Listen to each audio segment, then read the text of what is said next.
the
show, Dada!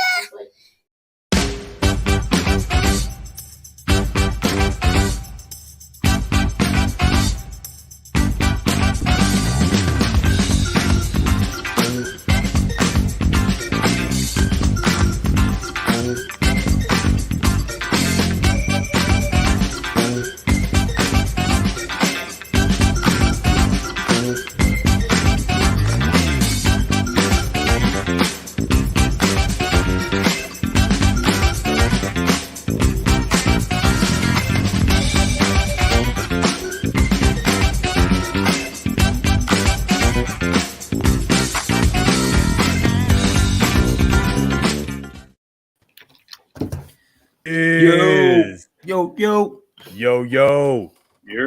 What it do? Gang. We out here. Y'all like our little sound check in the very beginning. Test 1, test 2, test 3. My mic sound nice. My mic sound nice. There it is. What's going on, ladies and gentlemen? Assuming we can still call you that. Welcome, everybody. It's Friday night, baby. About to bless y'all weekend, man. We are here. Welcome to Up to It, Down to It, the most organic conversation on the internet. We about to get into it, man. There's a lot going on, fellas. I'm excited, man. I'm looking forward to rapping with y'all tonight. What's going on? Let's get some intros going. Y'all already know me. I am the great and terrible, the Punisher, the Trey. Y'all know what it is, baby. That's right, the Trey. That's right. That's what I'm doing. That's what I'm doing. That's what I'm doing. That's right. That's right. The Ohio State, just yeah. That's right. You doggone right. Anyway, but no, listen, man, everybody, I hope you guys are having a great day. I hope you're having a great week. All right. And we made it wherever you are right now. You made it to the end of the week. So thank y'all for spending the weekend with us. We're going to make sure y'all have some fun. With that said, to my left, did I do that right? Well, you pointed the wrong way, but let's go with it. Let's go with it. Nah. To my left, you're right on the screen. What is going on? It's the Force. My man Kev, talk to us. You already know what it is. Glad to see. Well, I don't see y'all, but I'm glad you're here, assuming you are. So we appreciate y'all coming through. We'll be on tonight. You already know. Anytime we up to it, it's going to be a shot of Maker's Mark. You can never go wrong with it. I particularly like the fact, and I learned this, that they literally hand dip each one of these, so you'll never, much like snowflakes, see two of these the same way. Some people like to dip a little, some like to dip a lot. Giggity. In the cup, because I started drinking before we even said up to it anything. All right, I know this is the 1.75. Judging mothers, not me. Of the Ensign Red Peach. And if you've been tuning in with us, I told y'all this is the comparable to the Crown Peach. It's actually a lot more peachy and cleaner in terms of the amount of ingredients they put in to make it. and you'll also find this at a cheaper price point. So we're mixing that Ensign peach with the Ocean Spray cran pineapple, and I got a bed. Stop playing. Shout out to the fabulous cook up in New York who does that all the time. But I did want to put y'all on to something new because it's summertime, so we're trying to do everything summery. This is the Ensign Red. Get focused on. There we go. Ensign Red watermelon. Now I ain't even gonna hold That y'all. looks amazing. Again, looks amazing. It's got a good smell. However, this is not for shots. This is for mixing. I took a shot of it. That ain't it. But it's gonna mix well with your drinks. We're thinking, fresh watermelon in there. Throw a little sugar on it, add a little Sprite to it, and you got yourself a perfect summer drink. All right. So we got a lot of different things going on. And while we're talking about all the things that we got going on, I want to shout out Rasharda, who's the homie beyond the homie. She's been tuning in with us for a while. But this shirt is actually from her blog, thesomomblog.com, where you can go and find it. My parenting style is somewhere between and oh well, and it couldn't be truer. Because listen, some days, I'm right on top of K2, and other times I'm like, look, as long as you don't kill yourself, we gonna make it. Hey man, that's a fact. That's a fact. I love that and oh well. Yeah. I think that actually perfectly illustrates me and my wife. I'm usually like she's usually like oh well. So sounds about right. Sounds about right. Nah, that's good stuff. That's good stuff. We're gonna talk a little bit about Rasharda's blog a little bit here today in a few minutes. So, but with that being said, my man's down bottom. Yo, what's going on, everybody? King. It's your boy King Rich. So I hope everybody's doing good this Friday. Hope everybody had a great week. Yeah, if you didn't, I hope next week is better. And of course, as always, I got a nice little quote for you guys here. All right. And it goes a little something like this. Success is accomplishing your purpose. Achieving your purpose is itself your reward. Make applause a bonus, not a motivation, and you will succeed. So make sure, you're doing it for achieving your purpose, not just for the applause and using it as motivation, right? So make sure all of that, all the applause and all of that, that's on the back end. Let that be the bonus. Go out there and accomplish your purpose. Straight like that, man. Good stuff. Good stuff, man. Staying with the inspiration. I'm gonna change your name to the Inspirational King Rich. Right. I mean, that name is long as hell, but it's appropriate, Yeah. Nah, that's beautiful, man. Good stuff. Looking forward to getting chopping up with y'all, man. Conspicuous by his absence is Q. He's celebrating his birthday. He had a surprise dinner tonight. Happy birthday to the big homie. Happy birthday. Yes, sir. Yeah, that's right. My man, our guy out here, man. Got to give people their flowers while they can smell them. Yeah, straight like that. Because one day. When the glory comes, life is the link. It'll be ours. Y'all ain't know he was gonna start singing. I didn't know he was gonna start singing. Organic, Because this is what we do. Hey man, shout out to the comments, man. We got a couple people in here shouting us out. What's going on, y'all? Thanks for joining us. Thanks for being here early. We love it, man. So we're gonna get right to it. We got a lot of things to discuss, actually. And this being as organic of a show as it is, we'll talk about quite a few things. So where do we start? Jesus, there's a lot of stuff to get into. Well, first, let me also, we're going to get into a couple shout outs real quick. Yeah, for sure. Let's do that. Yeah, a couple more shout outs. I'm going to give a shout out to my wife, Jessie Norvell, who is doing something that she actually, loves it. Is having a great time. It's actually, I'm wearing the shirt. It's Tinker Garden. So shout out to Jessie doing Tinker Garden. It's actually, I'm gonna read a quick little about what's going on with Tinker Garden, and what it is basically it's family oriented. It's for the young kids. It's about getting those kids back outside, spending time outside doing environmental things. So they're learning, they're having different experiences, playing outdoors, learning outdoors, using nature, to learn, whether it's math, they got all types of hands-on lessons from, learning math to painting, just all types of different things. And they're also finding ways to create, enriching outdoor moments. And so, as you can see, up what Trey just posted up is her times of availability for right now for the season coming up. And it's by area, so it's if you're in like the Catonsville, Gwynns Falls, the 21227, 21228 area,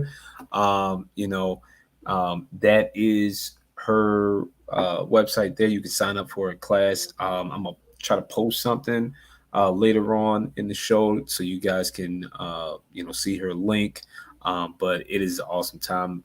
She's had nothing but positive feedback. Oh, there it is right there. So if you go to tinkergarden.com and then you do a search for the 21227 area and just look for Jessica Norvell, you'll see her times and availability. That's what's up. But they're having a great time out there. Yes, get the kids outside, make them play. If you're wondering why your kids won't go to bed at night, it's because you ain't warm out enough. Take them outside, make them play. Say it again for the parents in the back. You're wondering why your kids won't go to bed at night because K2 is knocked out, okay? We went to the playground. I brought him back in, said it's time for bed, and he gone now. Take your kids outside, make them play. It works. It works, man. It works like a charm. They don't need no melatonin. Yeah, get them away from the electronics. Get them exercising. Get them just out in nature, man. Exploring. They don't need no melatonin. That's best for how they learn. They learn through experiences. I mean, we all do, but kids especially, they learn through experiences. Not through you sitting there and drilling stuff into their head necessarily. They don't need no melatonin. And they don't need no melatonin. Say it again. Say it one more time, Kev. One more time, Kev. No melatonin. Stay away from that, man. Mess your kids up. Real talk.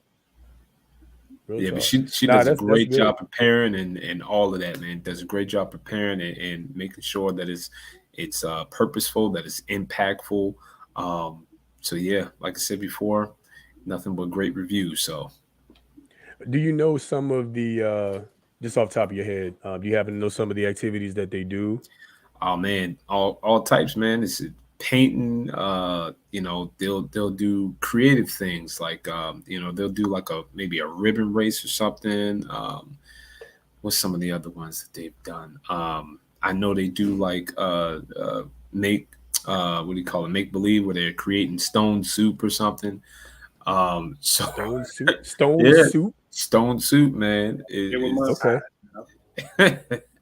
So yeah, it gets creative. I think they made Play-Doh or something out of some natural, just stuff outside. So it's very creative. It's super creative. So that's cool, man. That's cool. Big shout out to Jess. Another day one. I'm trying to get. There we go. Here we go. Another day one. Obviously, been rolling with us from day one. But Jessie, special person, man. Has got definitely a heart for the kids. So she's involved in this. I can definitively say it's good. I can definitively say it's good. No. Bet that. All right, cool, man. Look, we shouting them out, man. If you got something, I see a couple people. Maurice, what's up, dog? I see you. I'm still reach out to you, man. I haven't forgot about you. We're gonna get you on here too. Doing some great things in the DMV and real estate and some other stuff, man. So definitely looking forward to picking his brain. So thanks for dropping by, man. Appreciate you. Look, we want to shout you out. We want to help promote you. We got a platform that we're building.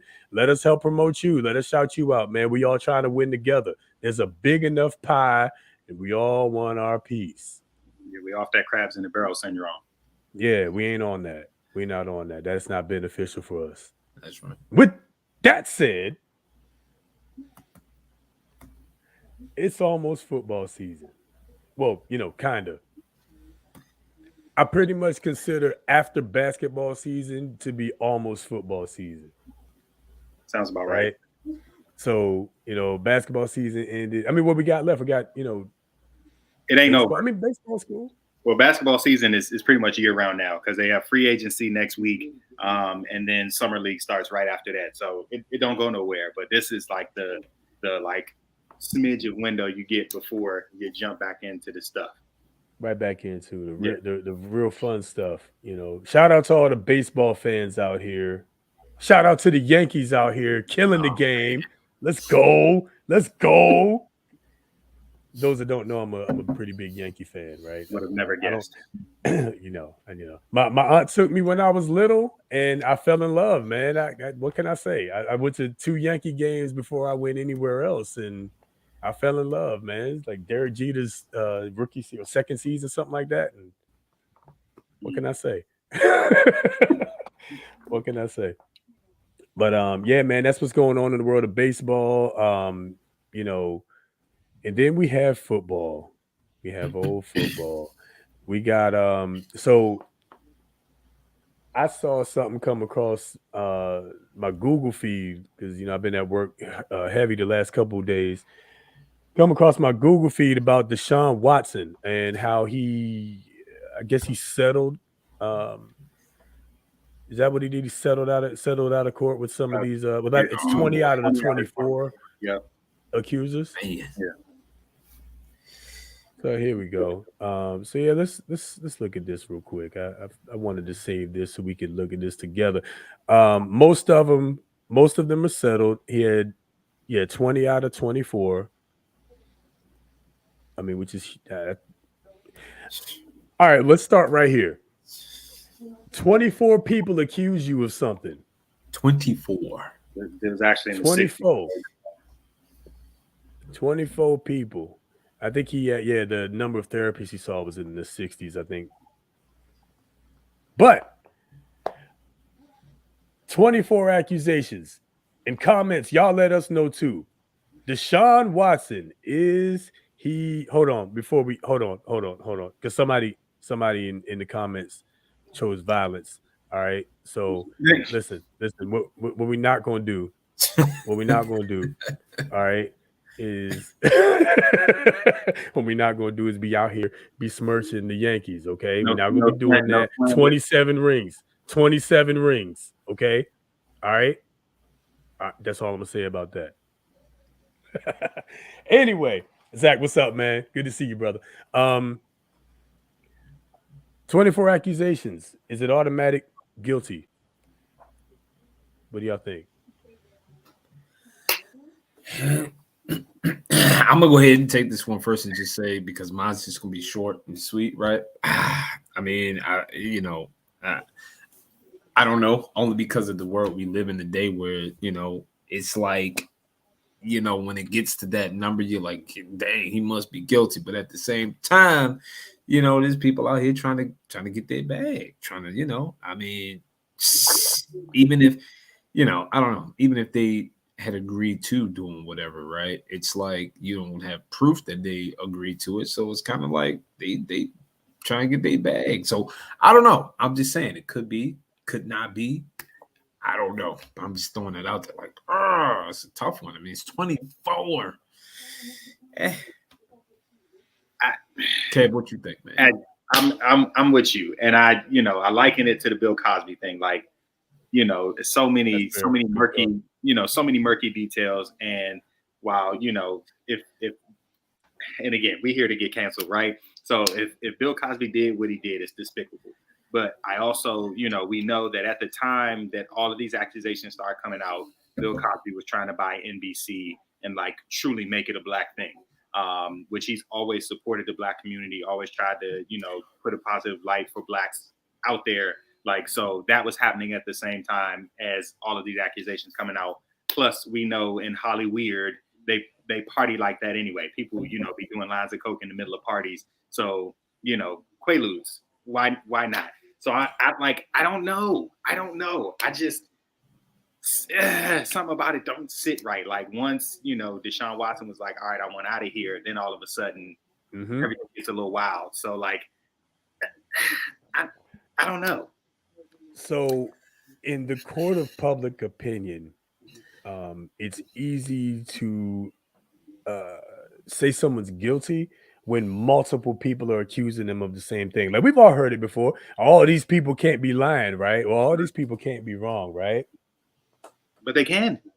But they can, and that's the thing. See, I'm with you. First of all, Bill Cosby, Deshaun Watson, if they did it, they are despicable human beings and deserve to be under the jail.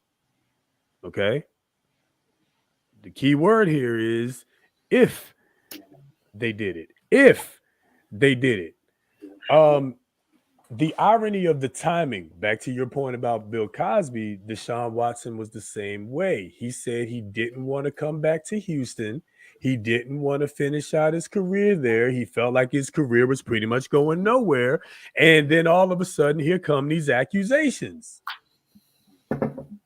You know, he if I'm not mistaken, he did accuse, and I know accusing people of racism now is just just kind of the thing that you do, but I think he had said something about him feeling racial tension of some sort from the organization.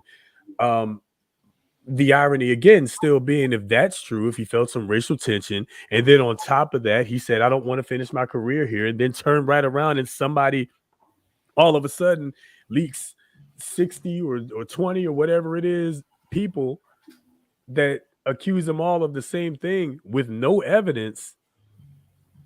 I don't know. So this is where the question of evidence comes in for me, because if 24 people accused you, you would think you'd have enough evidence, at least for an indictment. I would think You gotta have something. you got to have something with that many people accusing you of the same thing. Man. And was it around the same time? I mean, why wasn't it? Again, maybe I got to look deeper, because why wasn't it just reported when it happened, right? I mean, and then I like look. You gotta post Felicia Towns' comment, man. Those are some good questions. Yeah, let's get to that real quick. Go ahead. I'll get to that. So not because I had the same questions she had. Like, if you are giving the massage, like, did you stop? Did you keep going? Were you forced? Did he grab your hand? I mean, there's so many other questions. Like, you got paid. That's a great question. So if you got paid for your service, was that consent?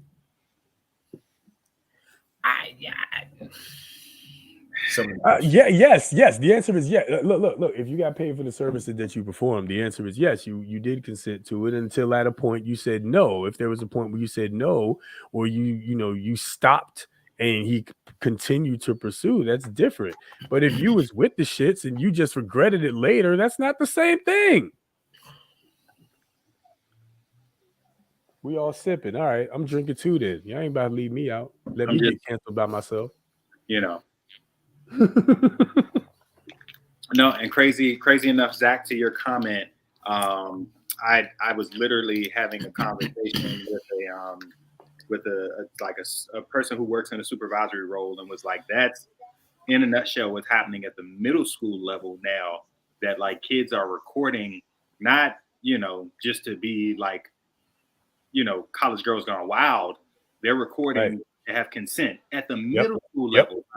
Literally put the camera in your face, do you consent to whatever, and then record them doing the act. So like we kind of have to. You kind of have to. It's sad, but you have to, because as a man in America in particular, you have to have more proof that they're lying for things like that. And yeah, it's at the middle school level. Hell, they just suspended. Things are getting real crazy. They suspended 2 kids about a month or so ago, I think, for sexual harassment. And I believe it was because they misgendered a kid, whatever that means. So, you know what I'm saying? Like, you got it. You can't do nothing nowadays if you would do. Riding. I guess that was the meh. Yeah, hell yeah. That was the alternative. Yeah, man, it's wild out here, man. It's wild out here. I don't personally think Deshaun Watson did it. I don't dispute that he probably did something, or that they probably did something, but I don't think it was at the egregious level that they're trying to make it to be. But that's just my opinion, based on the lack of evidence. And for as long as Ben Roethlisberger was allowed to play, I don't want to hear nothing about nothing. I mean, yeah, that part. Ben Roethlisberger, my bad. Well, I mean, but he wasn't convicted either, though. Or there wasn't any evidence against him either. That's why they dropped it.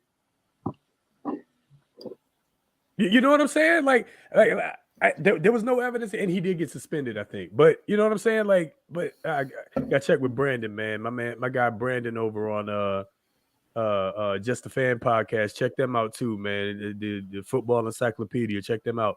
But I'm gonna check with him on that. But I don't believe he was. I know he wasn't charged. I don't believe there was an indictment. I know he was suspended, and then that was pretty much. He settled out of court too. So I think Deshaun Watson will probably get suspended because that's what the NFL does. But I think that'll probably be the end of it. And they're talking about the entire year. I mean, I guess because of the number and the high profile level of it. I don't. I think if you can't prove it, it doesn't warrant a 1-year suspension. I don't think he should be suspended for a year and lose money because they get paid by the game. I don't think he should be suspended and lose out on his contract that he earned off of an allegation that we can't prove.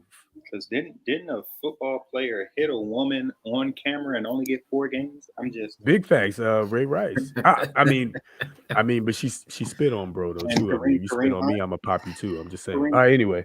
Kareem Hunt as well. Oh yeah, I forgot about Kareem Hunt. Okay, all right, fair enough. I just forgot about that one. Yeah.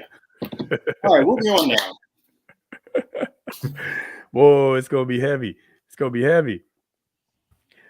All right, enough of that. Here we go. We just came off of Father's Day, and there's a picture circulating. I'm about to pull it up real quick. Y'all gotta give me a second, but y'all seen it probably. It's circulating all over the Al Gore's internet. It's a brother and his daughter in a tutu. It's a beautiful photo. A brother and his daughter in a tutu. You got to watch where your commas are. A brother and a daughter in his tutu. A guy, a man and his daughter in it. And they're both wearing tutu. You're right. You got to be careful how you say that. It was a man and his daughter, and they were both wearing matching tutus. I'm going to get this up, pulled up real quick. Hang on. Here we go. I mean, I'll show the picture first. I'm gonna show it first, and then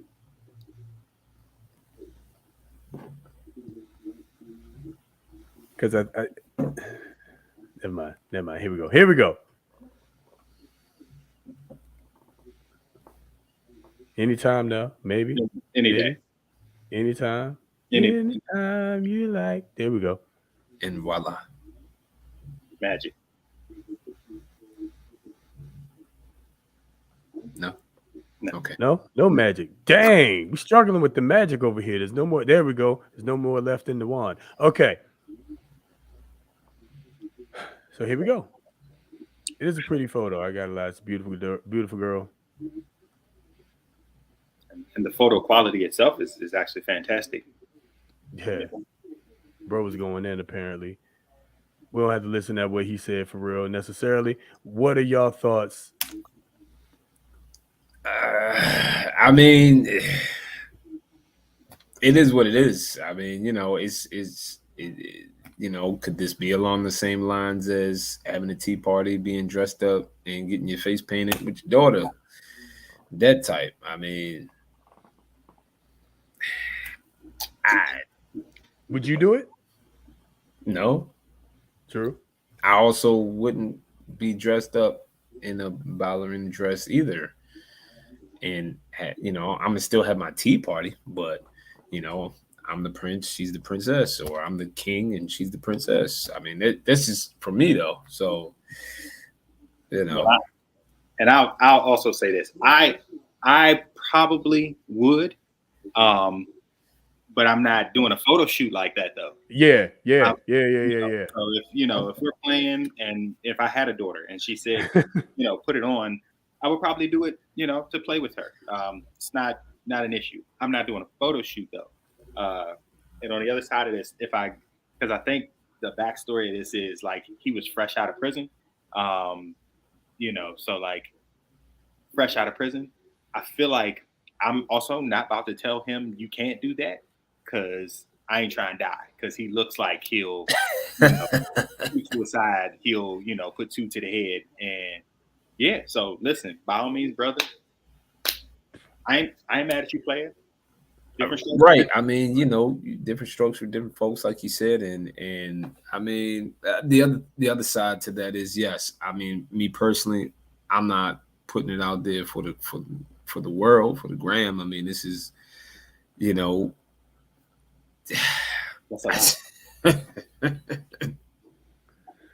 All right. So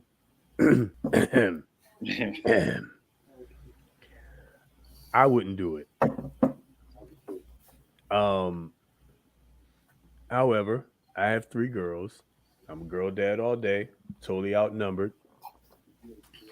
If my daughters asked me, possibly, like, my Amaya is 4, basically, she's learning how to paint her nails with her mom and stuff like that, right? So, she's asked or would ask, to paint dad's nails. All right. Back to y'all point though, I'm not doing a photo shoot. I'm not doing that. Which brings me to the next thing. The point is, if my daughter's asked, this is a baby. This here is a baby. That baby ain't asked nothing. Tutu. Yeah, word. That baby ain't said no dad tutu. That baby still grunting. That baby still throwing up breast milk or Similac, whatever is on. You know what I'm saying? That baby ain't asked. Yeah. I just checked. I just looked at one of the comments. Felicia, you look right here with me. I'm saying the same thing. That's a baby. That baby ain't asked. But anyway, like I said, I wouldn't do it. But one has to question if the baby didn't ask.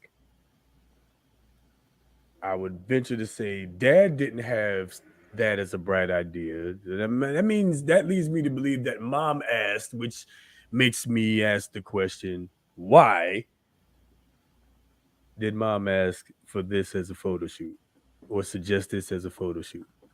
Maybe he did. Like I said, maybe he did. Maybe he did. We don't know. We don't even. It's a picture, so we don't even know what he identifies as. He still looks like a thug to me. I ain't, I mean, truth be told, we had a God rest his soul, right? We had a frat brother that could probably put half of Baltimore down. Super swole. Yeah, that's fact. That's fact. And he was the fairiest of fairies. So yep. I mean, love him to death. Also. So that's also true. Two things can be true. We just don't know. And so, brother, you do you. And I'm gonna do me. And we're gonna let this brother be. All right, let him do what he do, man. Let this person be. Well, I mean, what else can he identify as? He can't identify as a woman. What is a woman? Right. Until we can't define woman, so what else would he be identifying as? Oh, man. I guess ballerina might be one of those. Tinker Fairy might be one of those. Where's the picture of all the flags? All right, I'm done. All right. Last thing, and this kind of goes into a current event. This kind of goes into a current event. We're gonna get canceled. I don't care. Sooner than later. No, you want one of these days. I don't care. No, that's not true because you can't cancel us. We're not going to let you. Yeah, there we go. Tutu wearing dad, assuming he doesn't identify as a mom, of course. All right. Anyway. Over the cancel button. Massaging that was funny. Yeah. Yes, evil. All right. We're trying up, making sure it doesn't stick. Okay. Yes, this is foreplay with cancellation. See what I did there? Deshaun Watson, oil up. Okay, never mind. Yep, all of that. Yeah, so we are right over the cancel button. And speaking of the cancel button, I'd like to show y'all something that, well, y'all can tell me if it warrants cancellation. So we just came off Father's Day. It was about 5 days ago, and today, Roe versus Wade was overturned. So this video was on my feed as well, and I want to we got the dads on here. I want to get the dads' feedback on this. Yeah, y'all tell me what y'all think about this. This is a comedian, and this is a Father's Day promo video, so it seems anyway. So let's get to it. And audience, yeah, y'all chime in too. Y'all let me know what y'all think about this. Dad does so much for the family. This Father's Day, give him what he really needs. Not a home brewing kit, not socks. Give him safe and legal access to abortion. Hello, I'm noted male feminist W. Kamau Bell. Do you know how much I've spent on birth control in my life? $213, mostly on condoms that expired in my wallet. Do you know how much my wife has spent? $17,530. Dads, if you've ever had sex and not had a kid, it's likely birth control or abortion played a role. We're used to not having to worry about it. But nobody ever got pregnant from a vibrator. For that you need... I sprung an egg. I sprung on an egg. That's right. See, the majority of people seeking abortions are already parents. They know what's right for their families. They would know if having another kid would send them spiraling into poverty. It definitely would. Oh my God. Funny you mention God, because there's literally no mention of the word abortion in here. Just like in here, there's no mention of how the state is going to help these families if they force to bear these children. It's almost like this is just a way for a few fragile men to use religion to control our bodies. Hold on, honey. Eddie's doing a PSA. Okay. Ask any parent. Parenting is a job. A wonderful, very difficult job. And since when does America force anybody to do a job against their will without paying them by controlling their bodies? Oh, yeah, right. So as we celebrate Father's Day, let's also celebrate birth control, abortion, and bodily autonomy. Because man, have we benefited from those. So enjoy your day, guys, and welcome to the fight. We've been waiting for you. Happy Father's Day! I got you socks.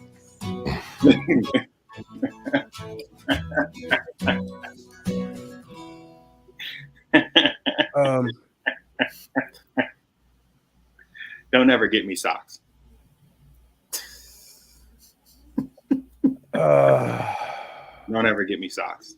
Can we just start there? Let's start at the end. Don't ever get me socks. Don't ever get me socks, please. No, that's never okay. Like the fastest way to get put up for adoption. To gift. No socks for Father's Day, huh? That's not a thing. I mean, listen, man. Even in the days when my sock game was super strong, I wouldn't have wanted socks for Father's Day. Of all the days I could just get freaking socks, I don't want them on Father's Day. I don't know how much louder we can say this, but hashtag no socks for Father's Day. I'm gonna have to go against the grain because I'm still on the sock game, man. Like, you know, if it's the only thing you get me, then I'm gonna be like, oh, okay, thanks. That's how much you care about me. But right, I mean, I wouldn't mind, like, you know, if you mix it in with the, you know, socks, tie or bow tie, you know, some other things. Throw it If in it's an there. ensemble. I'm on the combo end, you know. Fair enough. I mean, if it's an ensemble, An ensemble. So how about what did she say at the end? She said thanks for joining, thanks for something. yeah, It kind of sounded joining like the fight. We were waiting finally, yeah, the whole waiting for you part. Like, yep. as if there were no men, period. Yeah. Okay. The commercial was hilarious, though. It was Especially the slavery part. No, you know, because no one's ever been forced to do work against their will, and hilarious. Oh, right, that yeah. Let it go. Let it go. Still damn crying about slavery. Let it go. Damn. Then we just don't celebrate Juneteenth about it ending in 1865. It's the year of our Lord 2022. Let it go. We celebrated it with great value Juneteenth plates from Walmart. That it ain't really. Yeah, you know, and 40 shootings at black gatherings too. Oh, true. Well, you're right. We ain't got to talk about that. You're right. No, we'll talk about it all. We can talk about it all. We can talk about it all. 40 shootings at black gatherings, you know. You got black on black crime, right? And then white on white crime, right? I mean, it's all crime. So, you know. I'm just saying the creation of Juneteenth as a national holiday still benefits everybody. So.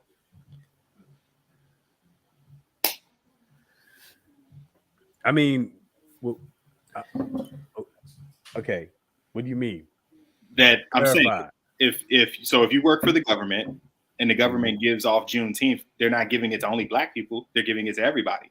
If you, like me, work in a school system where the majority of teachers are white women, they're getting off as well. It's not an only, I mean, like so you way is to want it to be recognize. like I'm just saying the day off is a benefit to everybody. I get what Juneteenth is, but it's not, especially because they're commercializing it already. It's not exclusive to black people. I mean, did we expect it to be once it became? No, I'm just saying for that reason, like I'm not hype about this because it's okay, all right. I see what you're saying. I see what you're saying. Fair enough. I mean, you know, I think all I'm saying is, you know, we're gonna celebrate it, you know, for being the awesome event that it was and is. You know, I just think at a point we got to stop crying about it. You know, we can acknowledge some things that happen as a result of it and everything, but daggone, like all the time, we still. Well, what do you consider crying versus acknowledgement? Like, what's the line? What's the tipping point? Well, we can use this video, I think, kind of as an example of, you know, acknowledging versus crying. You know, to liken, I suppose, you know, the pro-life ideal, quote unquote, to slavery. That to me is still crying about slavery. To me, that sounds, because you likening those two things as if they're both synonymous with each other. I don't believe they are. I get it. I took it as more of a lighthearted joke. Totally a joke. Like I took the joke. I'm just saying.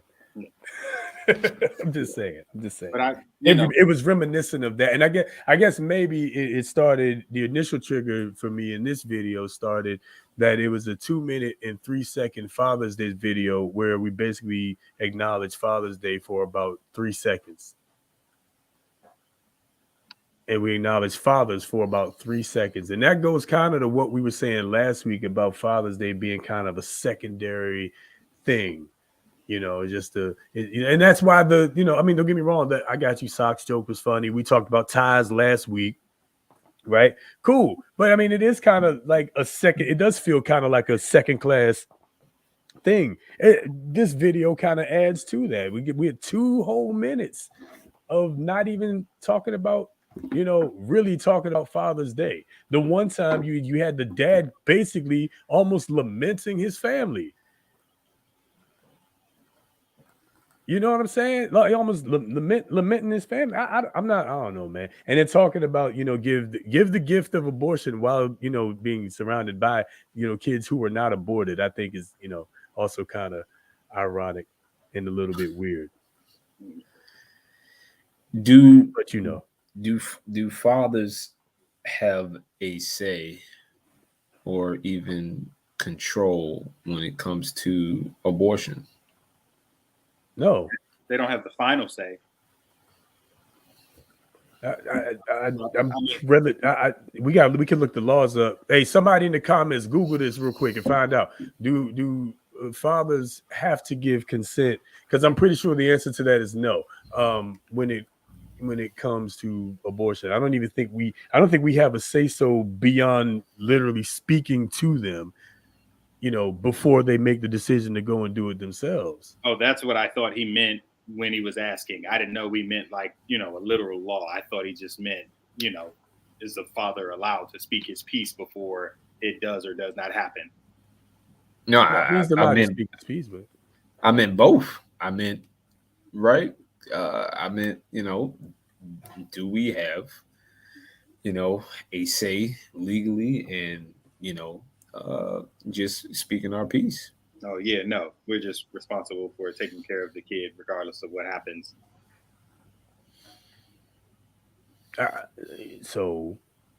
And don't get me wrong, parenthood starts with us. Like their kids are our seed. They are our seed. They're of our body, right?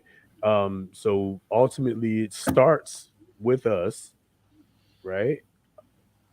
But no, beyond after that, no, they don't have to consult with us or anything like that. We could want the baby and they might not. And they're, on the other hand, we don't, but they do. Now again, me personally, again, I think if you make a baby, you take care of the baby. I do. I really do. I think you take care of your kid regardless, right? And so with Roe versus Wade being overturned, for example, and which by the way doesn't ban abortion. I just want to go on record saying that it doesn't ban it. It just gives the power back to the states. And some states may or may not ban it. We live in Maryland. Maryland, I'm guarantee ain't banning none of that.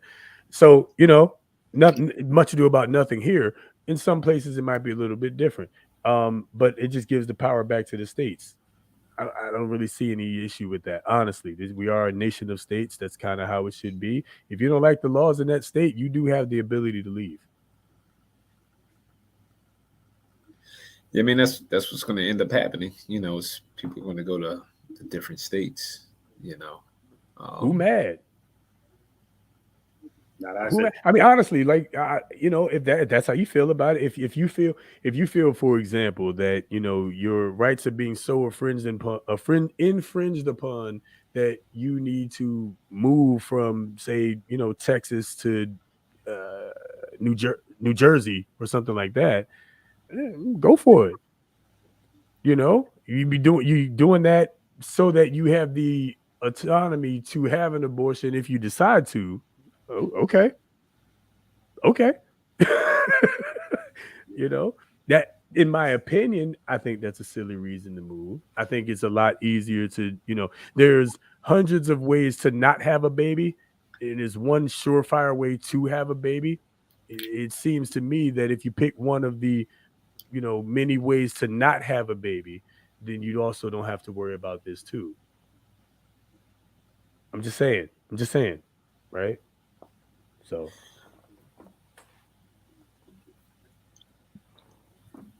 go ahead.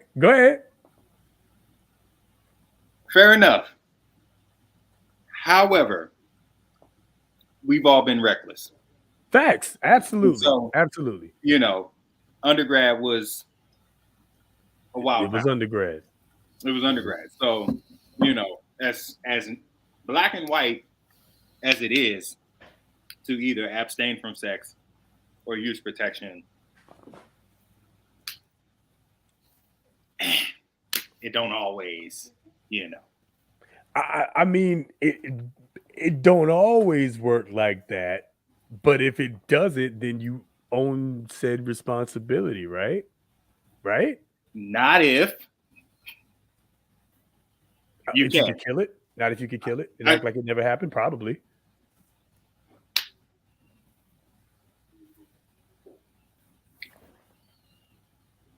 I'm just saying. That's the truth. I'm just saying. I'm just saying.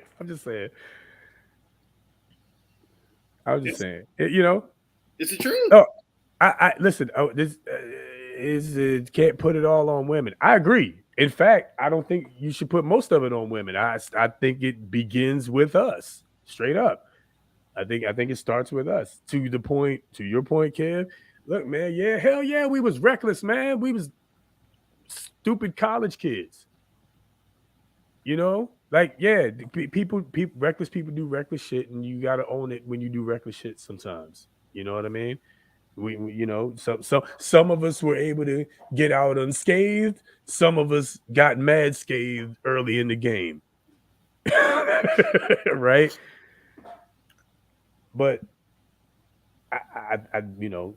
again, there are ways to we can say it's not realistic. It is realistic and it is possible. It's not Ideal. a societal norm. You said it's not what? Ideal.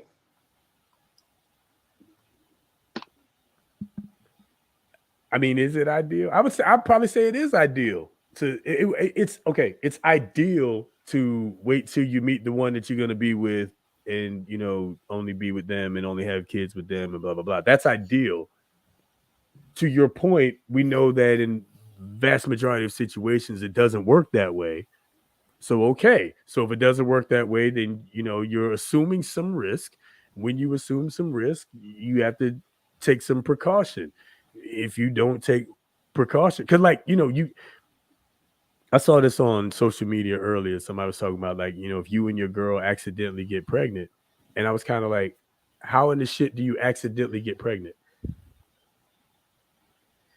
I don't know. What y'all think? Comment, sound off. How do you accidentally get pregnant? I'll let y'all go in the comments. I'm a wait to see what they say, because when I'm not. When people say accidentally, when they say go ahead, bro. Go ahead. Like they're not saying like the angel of the Lord descended down and was like, y'all gonna be it this time around. Like that's not what they're saying. They're saying even in the best circumstances, which I know the first thing we'll go to is the percent of times that it happens, but a broken condom or a drunken night or a just whatever. That's what people would consider the accident. And again, the action of having sex is purposeful. I get it, but not with the intent of making you pregnant. You know what I'm saying? Versus somebody who's just like, because of course people think their pull-out game is strong. So all right, I'm gonna just pull out, and they pull out, and they're like, whatever. Whoopsie. Again, versus the person who literally shoots up the club knowing exactly what they're doing. That so the person who pulls out would probably consider that an accident, because they're like, I pulled out. I was trying not to. Whatever. Again, it's the act of sex is purposeful, but not with the intention of getting pregnant, thus calling it an accident. Okay, fair enough. LB, go ahead.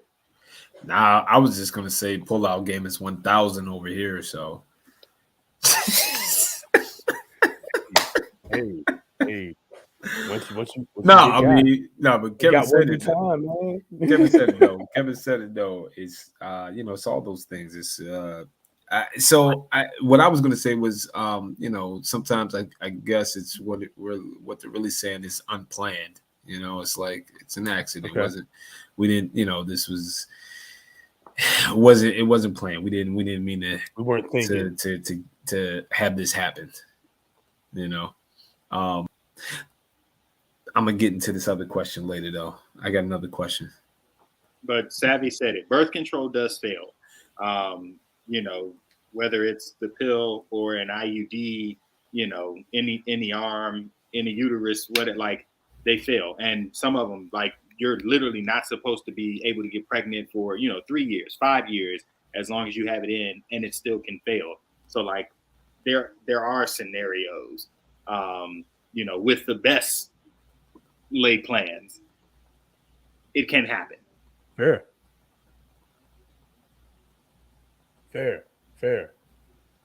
You do some things to lessen the probability. I guess there's only one thing. Then, and we've known this for a long time, and I know many of us. I didn't. So I ain't judging nobody. Many of us won't like this idea or this option, but there is only one way to 100% guarantee that you don't, and that's to not. I get it. I understand. I 100%. Yeah, but I get it. But that's the only way. Or oral and anal. You said what? Or oral or anal. Oral and anal. You're true. You can't get pregnant in the butt. Or the mouth. In the butt. In your mouth. Wow, wow, wow. We try to keep it right for you all, Yeah. See what you did there? Yeah. So let me ask this. Let me ask this about abortions. Then who's the loudest voice in the room that that wants abortions to be illegal? Sex offenders. Who's the loudest? Think so? Clarence Thomas is a sex offender. Is he? Yes, he is. Is he? Yes. From when? From when? Not you talking about not the Anita Hill trial, because there was no he didn't get convicted there because there wasn't no evidence. I hope we're not talking about that one, because there was no conviction because there was no evidence, like we was talking about earlier. Was that the one, the Anita Hill one? Hold on. All right, fair enough. When you find it, let me know. And then the other question is, who are the main ones getting the abortions? So you got a voice that's the loudest, that's screaming abortions need to be illegal, and then you have another that are getting the abortions, right? So that's interesting. I just Googled, right? Who gets abortions in America, right? Nearly half of those who have abortions are single. A third are living with a partner, and 14% are married. 14% are married. So you mean to tell me that, who are the people screaming no, abortions should be illegal? Are they the married ones? Are they the sex offenders, Kev? I mean, who are they? Are they single? Are they what? I think a question to ask about that is, why do they, or anybody for that matter, why would somebody think that abortion is illegal? Why, like, you know what I'm saying? Like, why should abortion be illegal or not? Because, so I'll say, coming from an area, and this is probably going to take a little bit of time, because there are, like, the Anita trial pops up a lot, but there are, like, literal, because that's all there was. No, there are people, like, who Deshaun Watson them beyond that who accuse. So yeah, I'll probably need a little more. But coming from an area where predominantly white, I'll call them traditional in their thinking, like they're against gay relationships, gay marriage, but also, like, you mean like religious people? They're also racist. So I wouldn't call, and I'm not even, like, I know, Trey, you hate it, but again, to be called a nigger, like, to my face in emails, all of that. Like, it's racism. Like, there's literally a street called Race Street that divided whites and blacks in the area. All of the affluent people live on the north side. All of the, whether they're poor white or poor black at this point, for the most part, live on the south side of it. So it's like, it's there and it exists. They like, that's where you hear, all, like, I hate to say all lives matter, you know, the don't kill a baby, don't do this, but literally it's what people say, you know, everybody's for life while it's in the womb, but then offer no assistance outside of it. So all right. For the record, I do want to address something real quick. For the record, it's not the racism thing. I don't like blaming racism for things at this stage. I don't like blaming racism for things, but I don't negate that racism exists. And it absolutely does exist. And affect things. Yeah, and it does have an effect on some things. Absolutely. Again, I don't believe that as the lone main reason why, you know, people can't move up and stuff like that, because some personal accountability and some personal decisions and responsibility play a factor. We can't ignore that. But there's got to be some headroom for that as well. Fair enough. See what I did there? There's got to be some headroom for that too. You know what I mean? So, okay. But that's what I have an issue with, is blaming racism and more particularly slavery. That's what I have an issue with, not negating whether or not racism exists. I just want to be clear on that. Rich, you look like your wheels are turning.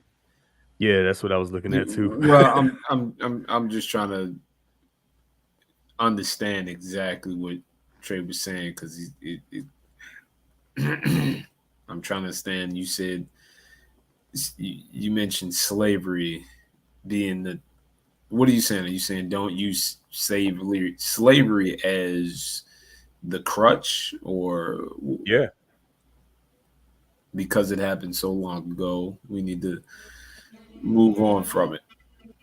I think we need to move forward, learning the lessons that we learned from it, took the lessons from it, but at the same time, we can't allow that to still be our crutch some 150 some years later. That's just, you know what I mean? There's been too many examples of people who made it, succeeded, all of that stuff. Yes, there's been too many examples of that to use that, in my opinion, as the crutch for why you can't do something. So if you can't use slavery, and now you're saying you can't use racism either. Is that what you're saying? Right. As for why you can't do something. Go ahead. I was going to say, so can we use it to say it's a lot harder to do something? Like what? So for instance, again, these will be like, they're isolated incidents, but there is statistical data that backs it up. So you had a black family that was trying to sell their house, and when it got appraised, it was appraised for way lower than it should have been. So I remember that one. Yeah. So they took everything out and had a white family stand in as the sellers of the house, and the appraisal value shot up to where it was supposed to be.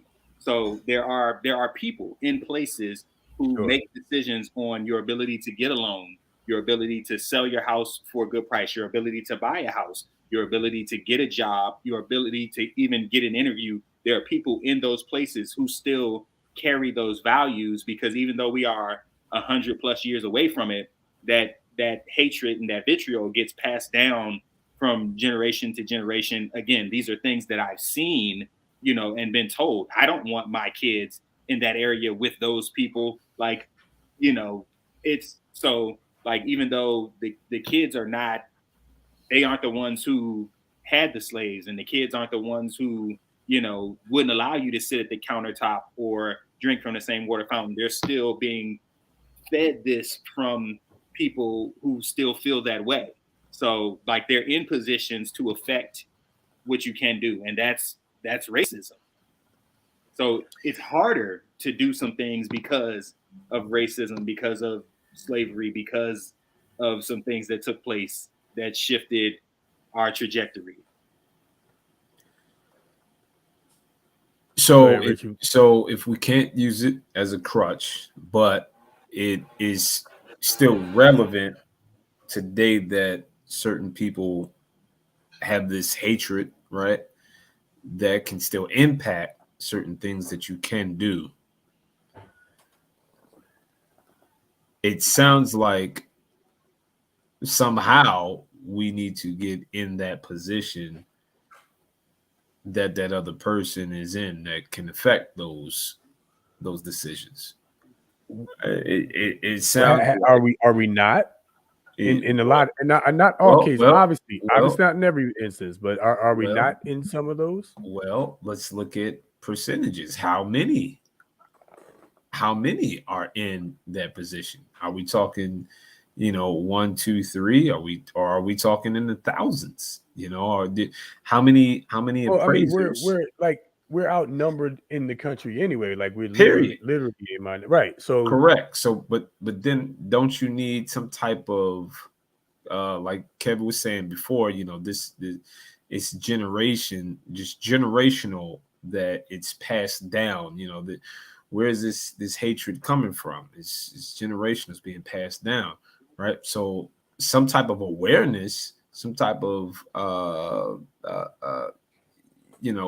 something needs to happen where we are now, whether it's a black person, white person, whatever, we need to replace the ones that are still, have this hatred in their heart. We need to replace them. but I mean, that would imply that you're gonna get rid of evil, and we're not gonna get rid of evil. Like racism is an evil thing. We know that to be true, right? But you evil and bad people are always going to exist, no matter how you legislate it. You know what I'm saying? There's going to be people that are bigoted and that are going to be discriminative and or discriminatory and all of that stuff. They're going to be like that anyway. I'm not So saying to give them a pass either, but so then why can't one person, if they're still going to be that way, why can't they use well, I mean, as a people in general weapon? are going to be that way. uh, Like people, a person individually can change, but there are always going to be those types of people, is what I mean. So, so I guess, I guess what we're trying to say is because those people will always exist, there's always that possibility that we're going to face hardship at a corner. And I saw Zach's comment that said it's not only white people, wealth in America, Asians are ranked number one. Like, not trying to be funny. It's easier for an Asian to open a business in a black community than it is for a black person to open a business. Or if they can both open a business with the same ease, the amount of money that they receive as a loan is statistically different. And so, like, there's some imbalance somewhere, like your carryouts for the most part are not black owned. You got Chinese people or Asians, frying your wings and serving your fries. Like the nail salons, you know who's in there scrubbing your feet. The ease of them getting businesses in your neighborhood is still a lot easier, or the amount of money that they're getting is still greater than we are in our area. So like, no, it's not just white people, but we also know that Asians have a feel about black people. The Chinese, like, and I've heard stories, even when we travel abroad, like the way black people are looked at in China is not like, it's not pleasant. So it's not just something we see here, but we see it. I mean, well, China looks at a lot of things and a lot of people a certain way. But I feel what you're saying, though. But go ahead. Yeah. So that's, so not just white, but like, again, on every end. And I'll keep going back to the education part. Like, I've literally seen textbooks, that whitewash slavery and show black people working in the fields with smiles on their faces, like they volunteered to do this. So, if the people are writing the books that way, of course it seems like it wasn't a big deal, or it, like it wasn't a thing. That's the picture that they paint. So it's just a lot of stuff. Well, well, let me ask you this: has anything that any white people have done in your life kept you from doing what you're trying to do? So like in the grand scheme of things, no. Yeah.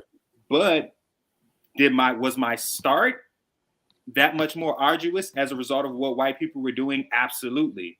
So I began my career on the Eastern Shore. When I got the job, I was hired by a black man. But when I arrived to the school, I literally had white people, because they come for the orientations to see who the new teachers are so the kids can meet their teachers. They paused at the door when they saw me, turned and walked away. If that's not a weird omen, then I don't know what is. But like I said, once I got warm for me and started like laying down law just on things that were common sense. Like, we have a syllabus at the start of the year. I give out my syllabus. My syllabus had all of the dates of performances laid out. And then I had a mob of white female parents going to the board, like emailing my principal because he was really on their side. That's a story for another day. Like saying, this nigger, and it was in the emails, is like not appreciating the fact that our kids have obligations outside of school. He should appreciate the fact that those obligations still have to do with the arts. Like, so they made it harder. And I don't think that a white man or a white woman would have been met with that kind of, like that kind of issue. And again, just going back to them literally pausing at the door, looking at me, and then turning and walking away. Why are you coming to the door if not to come in and meet me? So like, I've seen it, and that was 2013. So if it's, that recent, we're like, it's not far-fetched. Were these parents? Parents, yeah. Okay. Parents and grandparents. Yeah.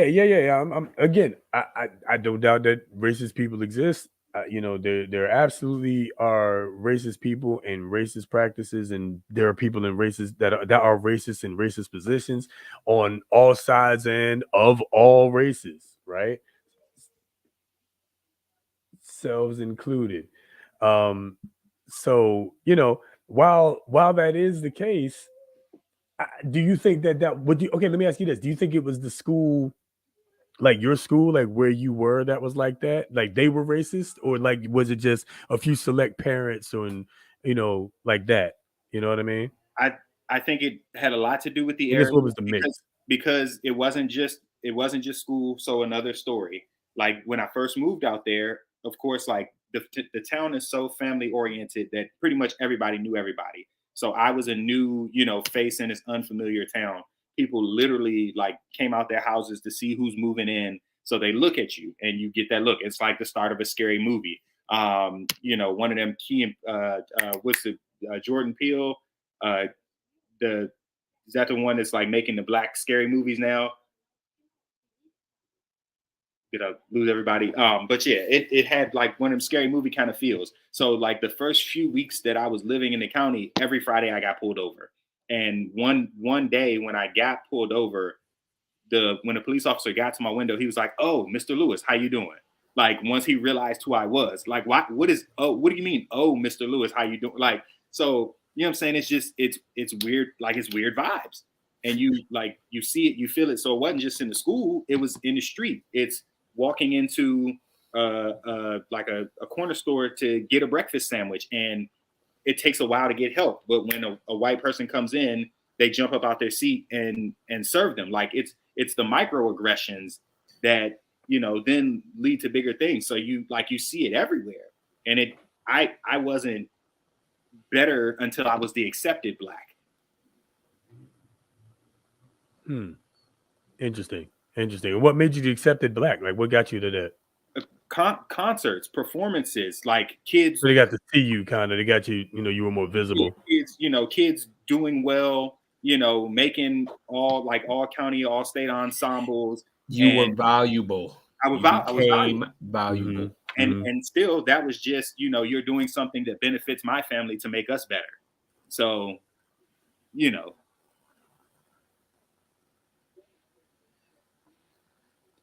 Did it feel like that? Feel like Get Out?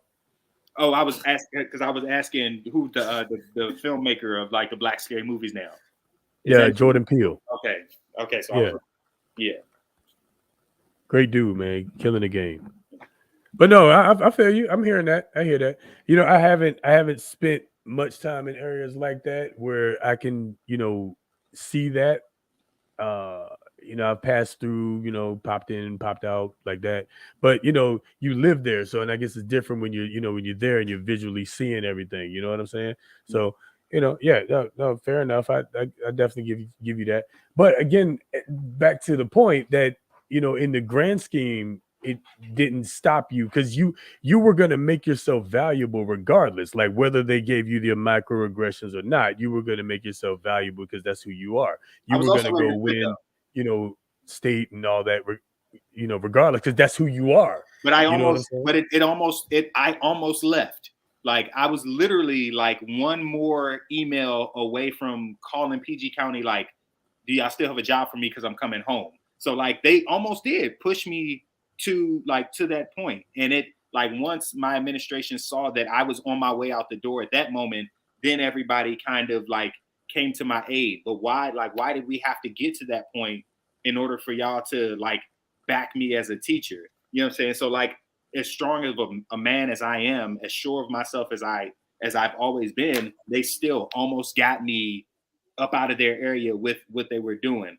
And I forget what TV. It's a series on Amazon Prime right now, where where the black people move into the white neighborhood and they're just like outside on their lawn staring at them and doing everything they can to try to get them out that neighborhood.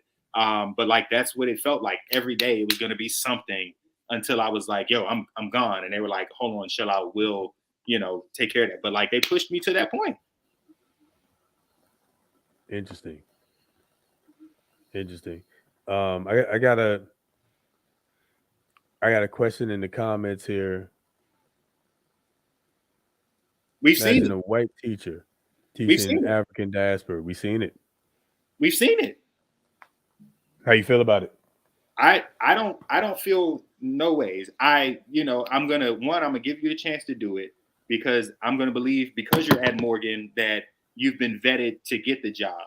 And then I'm just gonna pay attention to your content. So if you can, like don't like patronize me, like some people do. Oh yeah, I grew up in Baltimore. I know what the experience is like, or I come from like don't do that. Just teach the content. Like I don't have an issue with that. There's it's one thing to study something, and then it's one thing to like Rachel Dolezal yourself into it. Don't do that. All she did was identify as black. I mean, what's wrong with that? I mean, she identifies as it. I mean, I don't really see what the problem is. Anyway. I mean, I'm just saying, white girl, she just how come you can, if she identified as a boy, that'd be okay, but she can't identify as black? I didn't say that was okay because you didn't. I know you didn't. There are old men who identify as infants and want to be in diapers and in cribs and date 6-year-olds. And that's weird. That's weird. That's weird. Let me ask this question. All right, I'm gonna go back to. Ooh, we gonna get canceled. All right, I'm gonna go back to the question in the comments, right, about the white teacher. Do you think that like you would accept whatever she's saying as long as she's just kind of teaching the content?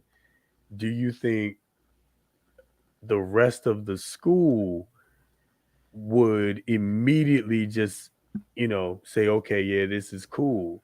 Or do you think that there'd be a little bit of an issue until she earned her respect? I think it's how it gets taught. What's that lady's name That's a good question. Okay. Was going on? She went around viral a couple of times, right? Because it's how she teaches. Yeah. About I know you're talking about black experiences and that and the third, and she's so like key on asking questions, like in the important questions, not coming off as if she knows better or she's because she's been around so many black people and this, that, and the third, but it's the how it's being taught that's really going to be the key.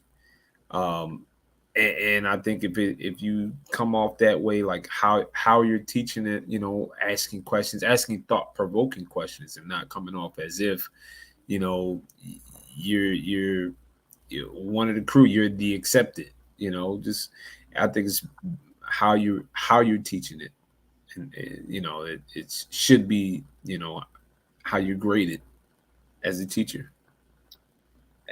Now Liz, and shout out to Liz, like the greatest science teacher ever, covering a multitude of subjects. Now Liz, because and what I was going to say is I think the college level is different, because, you know, for like, if it's your gen ed class, like I just need this to, you know what I'm saying, get closer to my degree. That kind of student is probably not going to care who's teaching the class. They want to know, is this class passable? You know what I'm saying? Because I'm trying to graduate. To the person who's going into that particular like subject, if they want to do African American studies, or like what if that's their major, they may side eye the professor a little harder. But to the general student, I don't think, because for me, I didn't care. Just am I gonna pass your class because I'm a music major? I don't need this beyond, you know what I'm saying? So like, I think you're gonna run into two types of students.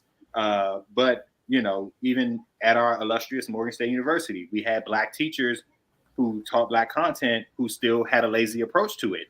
That's not attractive to me. You know what I'm saying? So like, again, if a white professor is going to come in and do it the right way, I would rather you give me the real, regardless of. Sorry, my bad. Is it possible you were essentially the white teacher teaching African diaspora where you were? Actually, I was a little too Black for them, because I mean, you know what I mean. You know, no, but because I understood, and again, this is a cultural thing. So we know white people love Black culture. So I came in and gave them Black culture, and that was already problematic. Like, you know, other teachers started with the classical Beethoven, Bach, you know, Roman Catholic Church music off the break. And if they got a pop tune, it was still some, you know, I kissed a girl and I liked it kind of thing. I came in and hit them with the Motown, you know what I'm saying, like boom, boom, boom. And they were like, well, what is this? And then they started looking it up, and they had issues with Black artists and like Black music, and you know, this is degrading. And I'm like, what do you mean? It's like, listen to the message. It's a positive song. It's a positive message. What's degrading about it? So like, I don't think I was that. I think I was too Black for their liking.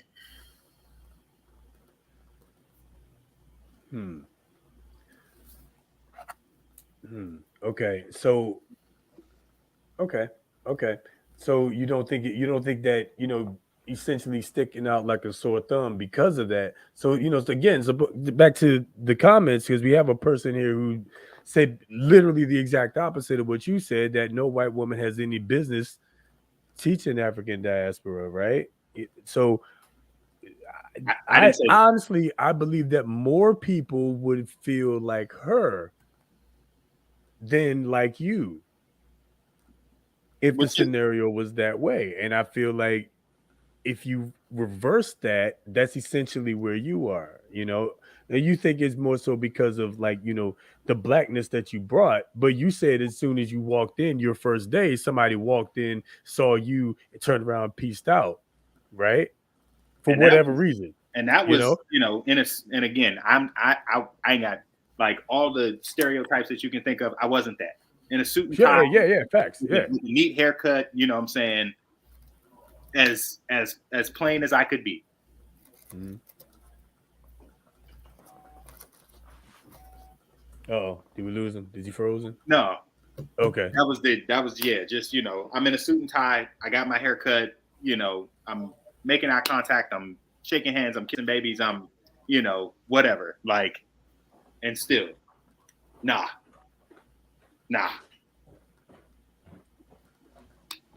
Yeah. Okay. Go ahead, Rich. No, I was just gonna. So this is a thought pondering in my head, right? So if you did walk into a classroom and this is African diaspora, or however you say it, right? Probably too many drinks now. Wouldn't you be curious as to, the knowledge that this person, like this would mean you would think, right? To me, I'd be like, okay, so did this person really like study? Did they go deep into learning about, the African experience? Like, if they're teaching this class, that means they should have, not must have, but they should have done all of the research. They must be they should be, not must be, they should be qualified. So to me, and maybe it's just me. Maybe it's just me. I would be interested in seeing, okay, where this is really going to go and how are they really going to teach this? Because I think we need more of that. We need more of people understanding each other. Now, at the same time, you're saying, somebody else is saying, well, how can somebody that's not black teach me how to be black, or teach me about the culture, or teach me this, that, and the third? Again, I just would find it interesting, and I think we need more of other, just people in general, learning and understanding the other cultures and the other people. And but maybe it's just me. No, and to your point. So like I said, it's a trickle down. So if I can trust my university to take all my money, I'm going to trust that everybody that they've hired can do their job. Sans the bursar's office. But that's my belief. Like, as I'm signing up for these classes, I'm believing that when I walk into your class, you know what you're doing. I mean, just like every other level, before I get into my classroom, I get interviewed by a supervisor or two, and then I get interviewed by a principal and an assistant principal and a department chair. So like, you gotta go through levels before you even get to your students. So like, if people understand that you're vetted for the position, then like, I don't think these issues should exist. But that's kind of how we operate. We're a clickbait generation. We just see the surface and run with it. And that's, what happens with clickbait. They'll give you a controversial headline, and when you go, if you actually read the article, it's nothing about what the headline says, but they know that that's going to spark your outrage. So like, we should be approaching employees at places the same way. You're hired because you are the best qualified person to do that job. So like, I've viewed every professor that way. I viewed all my teachers that way. Like, I didn't come in thinking, oh, you don't know how to do your job, because why the hell would you have the job? Yeah, true that. I mean, I can't argue with that. Got some points here in the comments. I saw the one last one I just put up. This is an interesting one here. If we can teach American history and PWIs, then white folks can do that with us. Which is interesting take. Yeah, but people that's are going why to judge either way. Because you're like what Rich said, like teaching you how to feel. I don't think it's that. If you're teaching like the history, you're teaching the history. You're not teaching the feeling of it. You can like share experiences in the history. Well, these are interviews from whatever. This is what they talked about. But like, if I'm teaching you history, I'm not telling you how you should feel. I'm telling you what took place at that time. So if a person has done their job, has done their research, has studied it, got their degrees in it, whatever the case may be, like, they're teaching you what happened and not how you should feel. You develop your feelings based on what took place, during the teaching. But that's what's supposed to happen. That's what's supposed to happen anyway. That's a you thing. But the African diaspora is a history. American history is a history. Teach the history and then let people develop their opinions from it. But you got to teach it how it happened, not because it ain't that. Right. Definitely something to be said about teaching history as it actually happen, that's a whole other topic right there. I'm gonna remember that. But where we at? All right, about right at hour 29. Yep, I'm gonna remember that. I'm gonna come back to that. Yeah, because we gotta get into this mental, man. Man, I tell you, we making some stuff. This is a good point right here. But whoever has a job better be qualified.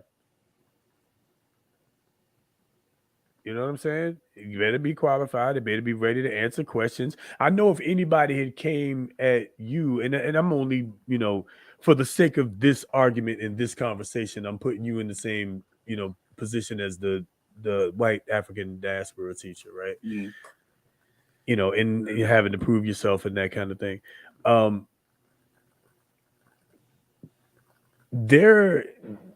There is a point. There's people gonna have prejudice. Yeah, here they go. They shooting off Baltimore, y'all. They're shooting off fireworks. So that's what we do out here in these streets, man. We just everywhere. That's what we do, right? You hear random booms outside. That's just the bombs bursting in Baltimore. That's just what it is. Anyway, but yeah, you were able to prove yourself in the same way they would, that teacher would have to, and I think you both should be allowed to your point. I think you both should be allowed to, but I think there are people like you who are unique, who will take a person at their word, that say that they're qualified, and let them prove themselves otherwise, right, as opposed to those who will immediately say, nah, you're not qualified because of whatever it is that I see in front of me right now. I think more people probably quietly feel like you, but the ones that feel the opposite stand out. Which is that fair to say? That's fair. And even, to go back to Felicia's other point, like she said, there were white allies during slavery. And so I don't discount all white people. I don't think all white people are bad. I don't think all black people are good. Actually, like I said, my principal was a piece of trash to me as a fellow black man when I started on the Eastern Shore. So and it was white people who essentially came to my rescue when he was about to leave me homeless. So I know that there is good and evil in every race, in every area, in every state, in every country. It exists, so we do have to take the time to learn people and let them show us who they are. Yeah. I think, trauma has a lot to do with that. There's experienced trauma and there's taught trauma. Like there's trauma that's passed down. We're both kind of making a similar point. Your point being that, the taught trauma is the passed down racism from, white people, and that, that felt that way and feel that way and teach it to their kids and their kids' kids and so on and so forth. And then I think there's also passed down trauma that we've dealt with as black people. Not to say that any other race hasn't also dealt with their form of trauma. We all have. But, in this instance, us, we have our traumas too that have gone unchecked and undealt with and things of that nature, which kind of ties into what is actually our main topic. See how we did that there? It kind of ties into what is our main topic, which is, what basically not dealing with trauma. What happens when you avoid things like therapy? So, Kev, I'm gonna come to you immediately after this question, but because I want to know how you dealt with those microaggressions, the crazy stares, the parents, the racist emails, all of that stuff, how you dealt with that, and then kind of your journey in general of just dealing with traumas like that. So we're going to talk a little bit about avoiding therapy.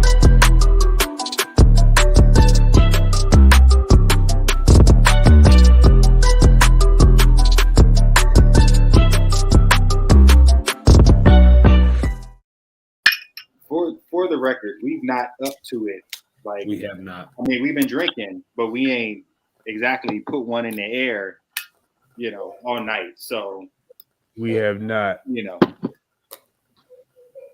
All right, let's get it. Hey, he's doing the water. We're all doing something different. We're all doing something different. I got water too. Yeah. Up to it, fam. All right.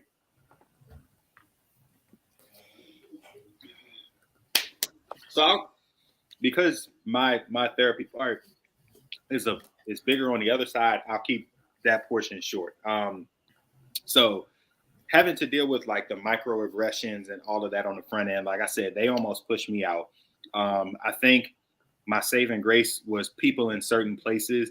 So one, like the students, they were fantastic, and they challenged me right away too, because, and this is the part that I don't mind. Like the kids, they loved the previous teacher, and I can understand that. So they were unsure of me just because of the love they had for the previous teacher, and that part is fair.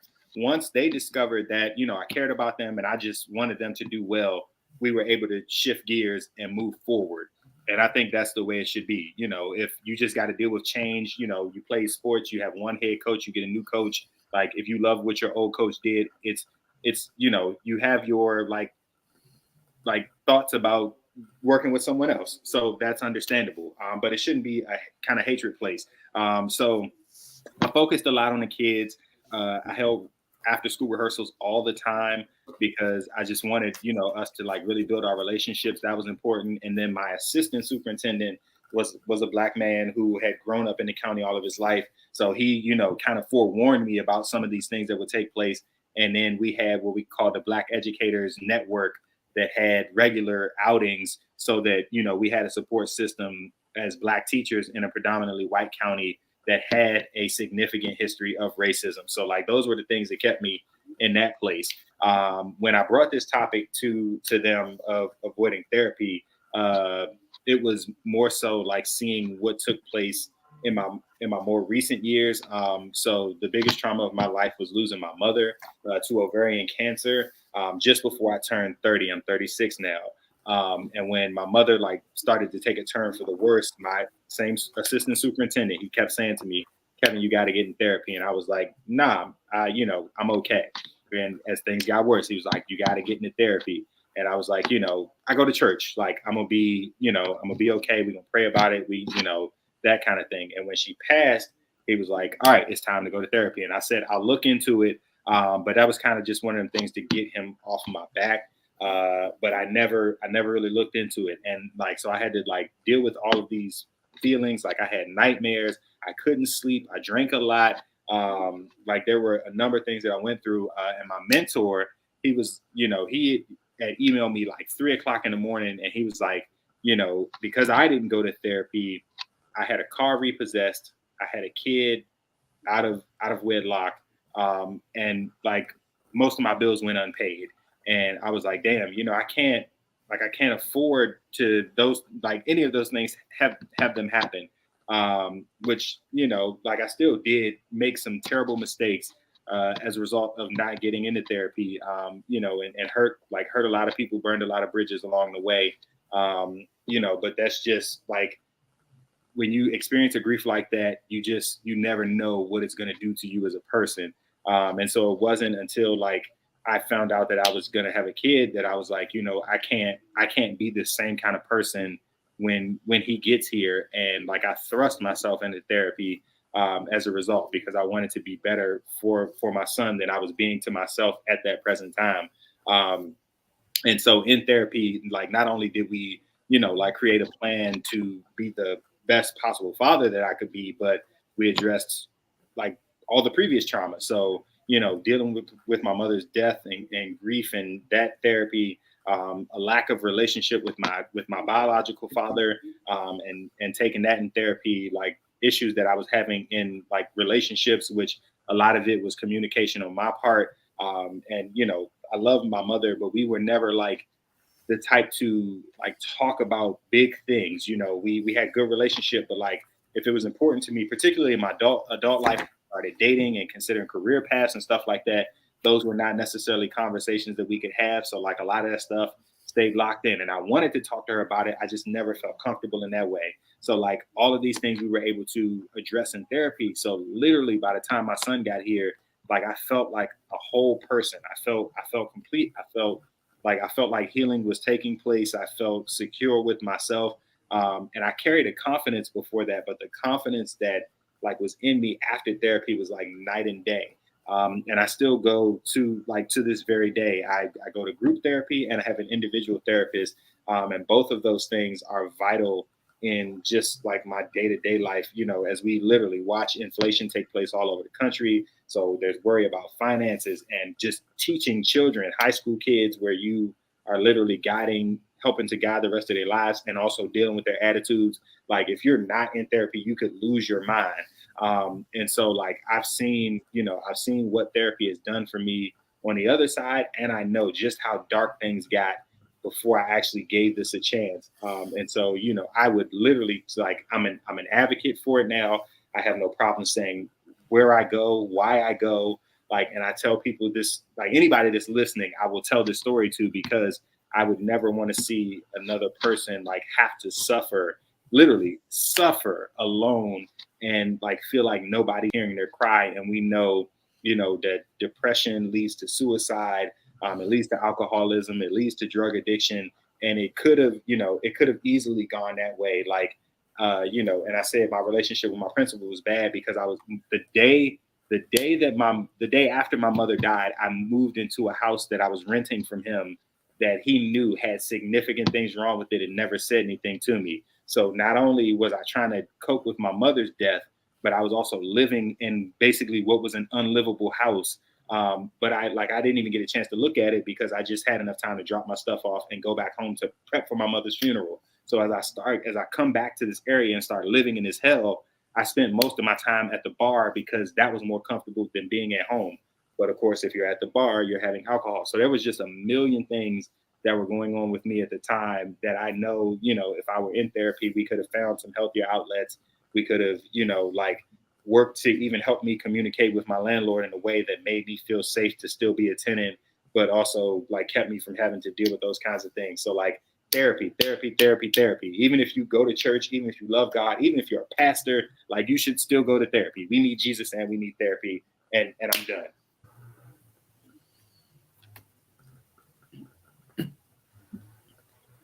We all need therapy.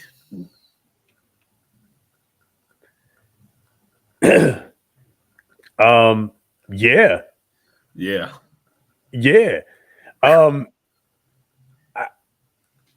First of all,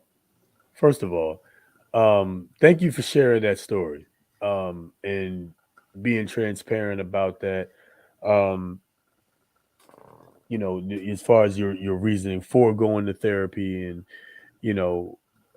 how it's helped you, cope, and why you kind of wish you had done it before. Let me ask you this: now that you've gone through it and you look back on it, why do you think you put it off for so long? Stigmas. Black people don't go to therapy; they go to church. We pray about things.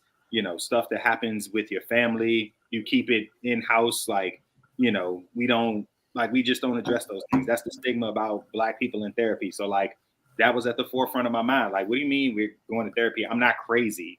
Like, and therapy is it's not for the crazy. Like people, right. This is my favorite quote about therapy. People go to therapy to deal with people who won't go to therapy. That's it. So like, it really just was the stigma of it. Like, well, what if somebody, and like, because I was on the Eastern Shore at this time. So like I said, everything is so small, everything is so tight knit. Well, what if somebody's like mother who I teach their kids sees me coming out of a therapist's office? So now they're telling somebody that I'm not well enough to like be in the classroom. Like you just, you're constantly thinking about all of the negative things instead of, well, what if I get in here and it helps me to be the best version of myself I can possibly be? Like, I help the negative stereotypes more than thinking about what the best possible outcomes could have been. Yeah. Rich, go ahead. You got something? No, I was just saying he's right. It's even in my mind, not now, but back then, I'm looking back like, yeah, therapy was, even for me, it was looked at as just a negative thing. And I should only go to therapy if I have this negative problem or this super issue that I can't handle on my own. Everything's always been, handle it on your own, figure out your own problems. And some things you need some help. You need a professional. You need somebody outside, that can help with it. So, and Kev, you're right. If I saw back then, if I saw somebody coming out of a therapist session, I'd be like, ooh, wonder what issues they got going on. It's just looked at as something negative, but I keep saying that I'm gonna go to a therapist just so that I can just make sure I'm on the right track, keep my mind sharp. Maybe there are some things I could be, not maybe, but there are some things that I could be doing better. That I just between the 6 inches here, right? I just can't figure it out. So it's still one of the things on my list of things to do, but yeah, man, And it's not always negative. Yeah, and it's and it's not just how we can like take therapy and be like better to other people. Like we neglect ourselves a lot and will not own just how much we neglect ourselves. Like, if you are, especially us as men, we're expected to be providers and leaders and all of that. So, you're constantly pouring out, out. And therapy like helps you to like internalize, well, truly, what am I thinking? Truly, what am I feeling? Like, what do I feel about myself? What do I feel about what's happening around me? Like, have I, taken the time to like affirm myself? Have I created a space for my for breaks? I had therapy on Wednesday, and my therapist said, you need to go out tonight, go to the bar and have a drink. And I was like, cool. We developed that relationship. So she knew, the things that mattered to me, the things that make me feel like comfortable. And, the ability to just have a drink at the bar by myself is a safe space for me. So because she understood that, she was like, you're right at above that point. Like the school year is ending.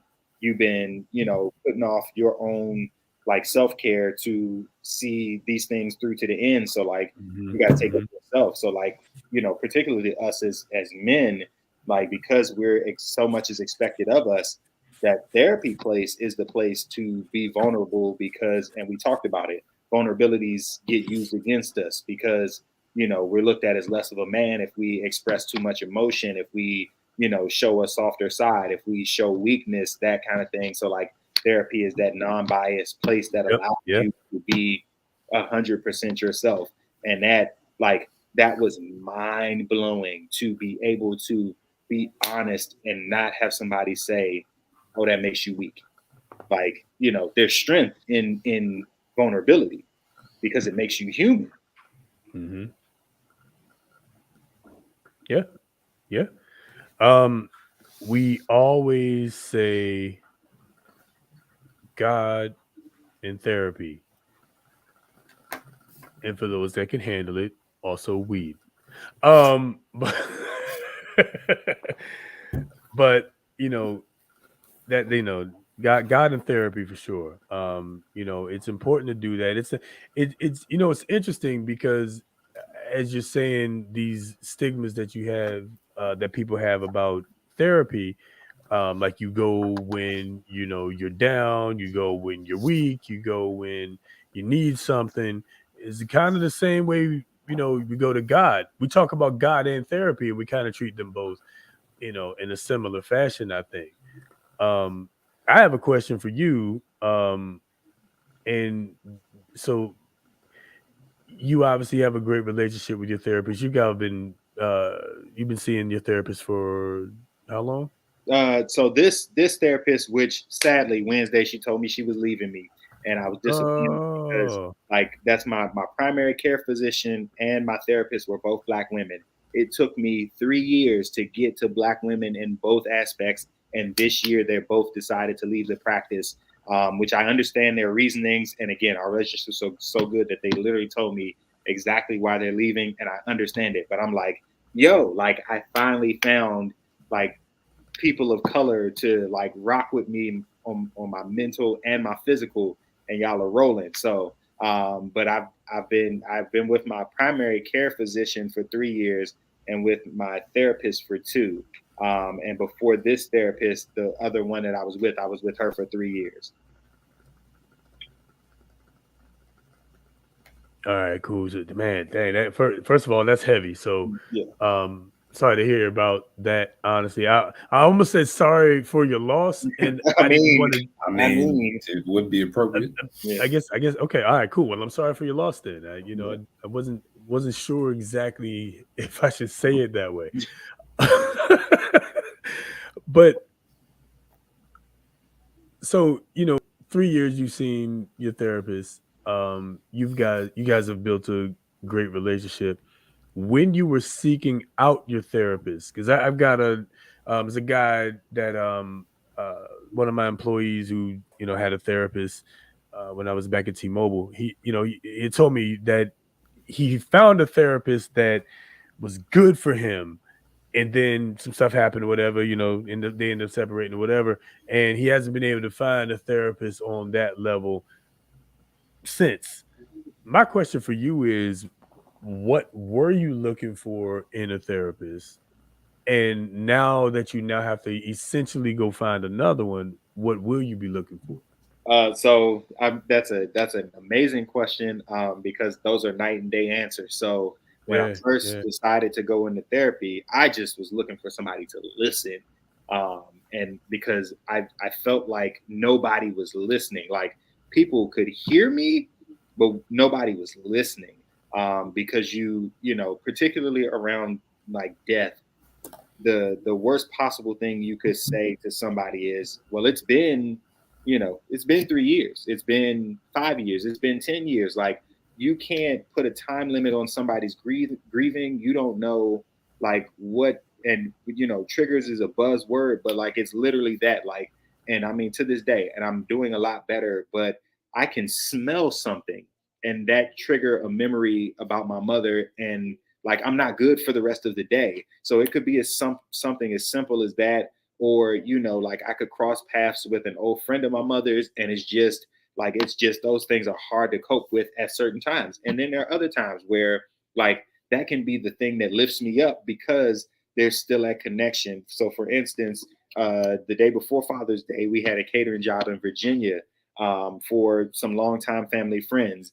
The guy's wife pulled out a bowl and was like, "This was your mother's bowl, that she left with us, blah blah blah." And like I was so overwhelmed with like just to touch a cooking bowl that my mother used, like that made my day. So like, we can't tell people how to grieve, how long to grieve, what should come out of the grief, like that kind of thing. So originally I was looking for a therapist who would just listen non-judgmentally and just let me like have my way in that space, because I felt like it wasn't happening anywhere else. And then because she gave me the space to like just be vulnerable, then at a certain point the just outlet turned into responsibility. So it was like, okay, we've been talking about, how you feel for all this time. Now, how do we get to this place? What are you doing to stop this behavior? When this happens to you, how are you going to approach it? So we made a turn at a point, and that therapist was excellent. She was a white woman, where she lost me, and this was conflict, but I also understood it at the same time because we were headed into the pandemic, and like so there was a greater need for therapy because people were losing jobs, losing family members to COVID, all those kinds of things. So she was like, "You're in such a good place, like you don't need to be basically in therapy anymore." And she was dismissing me, and that was bothering me because I'm like, yeah, I'm good, but I also am not trying to leave because I want to stay good. And that's how I ended up with my Black female therapist, and she pretty much said like, no, she was never supposed to dismiss you, and like welcome, like she kept it a stack with me, and I felt better about that. So now I would be my desire would be to have a therapist that's a person of color, male or female. It doesn't bother me. But I need a person who is going to challenge me to like do better, just in general, like, particularly around the realm of setting healthy boundaries for myself.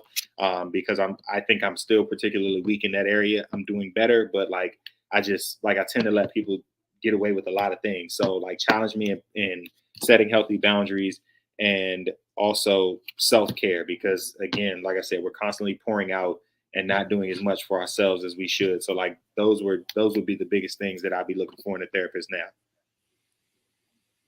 That's what's up. That's what's up. That's what's up. You covered a few different things there. Okay, so I'll go with the most recent things. So you said challenge you, right? You want somebody that would challenge you to, of course, be better, do better, think differently. Well, actually, let me back up. You hold on. There we go. My headphones over here. Mic check 1 2 1 2. Yeah, mic check 1 2. We over here tripping over. Yeah, there we go. Now, yeah, we back. All right.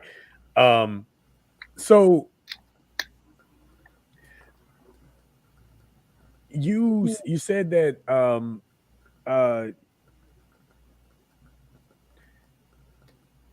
damn, I lost my train of thought because of that mic check.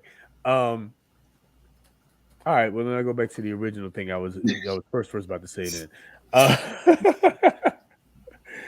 You said a few different things in that, but one of the things you said was you wanted somebody that was going to challenge you in being a better person. Now you more so talking about like mentally, talking about spiritually, just kind of emotionally, because you talked about like how do you handle certain conflicts and stuff like that.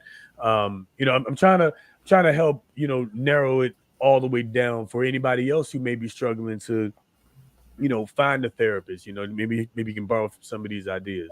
So yeah, for me, it would be mental and emotional, because I acknowledge that those are probably my weakest places right now. And I'm like, and when I say like my weakest places, I don't mean like I'm mentally weak or like emotionally I have no control. It's just like you're more likely to get away with something by tapping into my emotions. Like you can make me feel guilty about something, and I'm probably going to go that route because you made me feel guilty, even if it's not the right thing to do. But like, so I still am working like in that space to not let your guilt trip determine what it is that I do.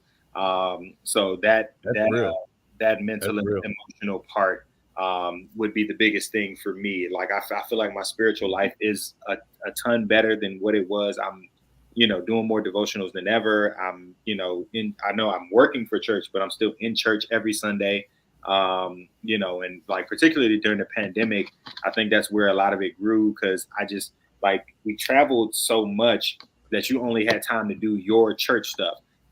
So like I was just working for church, but not really being edified outside of my work. So in the pandemic, because I didn't have to travel, I watched the 8 o'clock service, I watched the 9 o'clock service, I watched the 10 o'clock service, and then I did my own 11. And so like, I just got to like be more connected. I got to hear 3 sermons a day before I even started working for myself. So like my spiritual life has grown. So like I'm really am trying to be like better on the mental and emotional side. Oh, there we go. My bad. Yep. As we should. Do you well, since you mentioned your spiritual life, do you think that you should look for somebody who as a therapist is in alignment with you spiritually? Nah. And I like, so I do know that there are like spiritual, like Christian therapists, who will deal with your, I'll say, worldly stuff from a Christian perspective. And I respect it. I want the two of those things to stay separate for me, because I feel like that's best for me. I have a mentor spiritually. I have 2 pastors that I serve. So like I'm spiritually fed, like, and I feel like that part's good. And for what it's worth, like my mentor is also the closest thing I've had to a father. So he does advise my worldly stuff as well as my spiritual stuff. But my therapist and the two therapists that I've been with have been so specific to like what I need that I just want that, like, you know, and it's not like a Bible thumping thing. But I don't want that. Interesting. Rich, what do you think about that? You've been quiet, kind of like absorbing it all. Well, I mean, you know, this is kind of like, you know, Kev, this is Kev on the hot seat here. Yeah, it's all you, baby. Because you know, I haven't been through therapy, so you know, I'm just listening in, taking notes, and shoot, actually looking up a therapist now at the moment. So, and to his point, so on Instagram, the page is called Express Yourself Black Man, and they're making it a point to help people of color find therapists of color at a reasonable rate, starting around $50 a session, which is really reasonable, especially for the uninsured. And so, you know, if you go to that page, I think the link is in the bio, that has a directory of like Black therapists or a search engine that'll get you to therapists that are in your area at reasonable rates, particularly therapists of color, or those specializing in helping people of color. So yeah, Express Yourself Black Man, and that's not just for Black. Is that the IG handle? Is that their handle? Yeah, the IG handle, Express Yourself Black Man. That page is absolutely fantastic. The guy speaks, you know, from personal experience, but has a lot of, you know, like vital information that goes along with it. And, you know, also directed me to more or less follow a ton of pages that were filled with positive Black things, because he talked about, you know, like you are what you expose yourself to. So like, if you feel like everything around you is negative, it's probably because you follow Shade Room and, you know, Spiritual Word and, you know, just all of the pages that promote, you know, negative stuff, you know. So you gotta start following pages that are positive and pages that provide you with vital information, you know, in order to change what's influencing you. And so I literally did go through everything in the list and followed all of those pages, and it has been fantastic stuff. You know, filled with positive affirmations, filled with, you know, timely stuff. Like it's almost one of them, like, you know exactly what I'm going through because you just said, you know, Black man, it's okay to cry, or Black man, you don't have to figure it all out in one day. Like they be, you know, it'd be right on time. Look, man, different ways to, you know, to treat you as a whole, as a man, you know, and particularly as a Black man, as we all are. So there it is, man. Y'all, you know, y'all saw it's right there. Check them out, man. Check them out on Instagram. I'm gonna check it out myself. I actually wasn't hip myself. I was just a few minutes ago years old when I found out about this. So so this is good stuff. This is good stuff, man. All right, cool. I think that's big. Again, everybody got, you know, it is important to find that, especially if you're struggling with, you know, somebody to, you know, to talk to and listen to. And me personally, when I have looked for therapy, I have looked for someone that, you know, that did align with, you know, the spiritual value. And the reason for that for me is because my foundation is still starts there, right? You know, so there's for me, my foundation is still in rooted in the Word of God. So, you know, there's some, you know, things that of course I do that sometimes are right and sometimes not so much, right? Some things that are great and some that are terrible. See what I did there? And you know, that so I would want, for me, the therapy that I seek to still be in alignment with the Word of God, if that makes sense. And again, and now you mentioned, you know, thumping the Bible at you. I've never supported that. I've never been in agreement with somebody just, you know, saying you can't do this because if you're going to hell, if you don't do this right, you're going to hell. You know what I'm saying? I was never into that, but at the same time, the Bible says what it says, and I'm a firm believer in that the Bible says what it says. So in the same way you were talking about, and it's funny, all truth is parallel. In the same way you were talking about the white African diaspora teacher, that you would assume that if the content is correct, then I'm all ears. I kind of feel the same way. If the content is still based, here, I'm all ears. So that's just me personally. I think it should align with you and your biblical value. But at the same time, well, let me ask you this: does anything not she, I don't know, anything your therapists have said that you felt didn't go in alignment with? Not at all. And so to that point, I think that's on you, and not you, Trey. Yeah. But Whoever you are, because there are people who go into therapy and lie, and you're never going to get the healing you're seeking by not being truthful and transparent in your therapy. You're also wasting your money. You know what I'm saying? Because your therapist can only work with the information that you provide them, because they don't know you from Adam. So you have to make it a point to be as vulnerable as you can be to get the greatest level of healing that can come from it, and also not waste your money. So to talk to my therapist, which for what it's worth, they are both Christians. It's not Christian therapy. They're in the Kaiser network, so it's just your hospital. But they've acknowledged that they're Christian women, so we've had those little conversations, but that's not the foundation of the therapy, if that makes sense. That's how do I want to ask this question? Do you think it's in indirectly a foundation in their therapy, in that whatever advice that they give, if they're Christian women, would likely be in alignment with Christian value? So again, I don't think so, because like I said, I think it would be whatever you gave them because of the network that they're working in. So fair enough. Yeah, sounds like it's meet you where you're at your point of need. Yeah, meeting you at your point of need, that kind of thing. But like I said, my therapist knew enough about me to say, hey, go to the bar and grab a drink. I don't think every Christian therapist would tell me that. And again, I've not gone that route. So, that's just my fair. That's my hypothesis.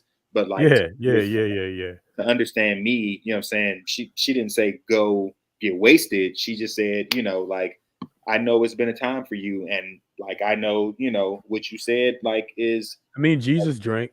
Yeah, it's a settling thing for you. So this will be the perfect time with school coming to an end to just go get a moment to yourself, have a good drink, chill out outside of the house, because we even talk about that, a bar in the house, so I have everything I need here. But get out, get some air, let the windows down on your drive, that kind of thing. So, just building that relationship and that rapport to allow them to do what they feel is best by you.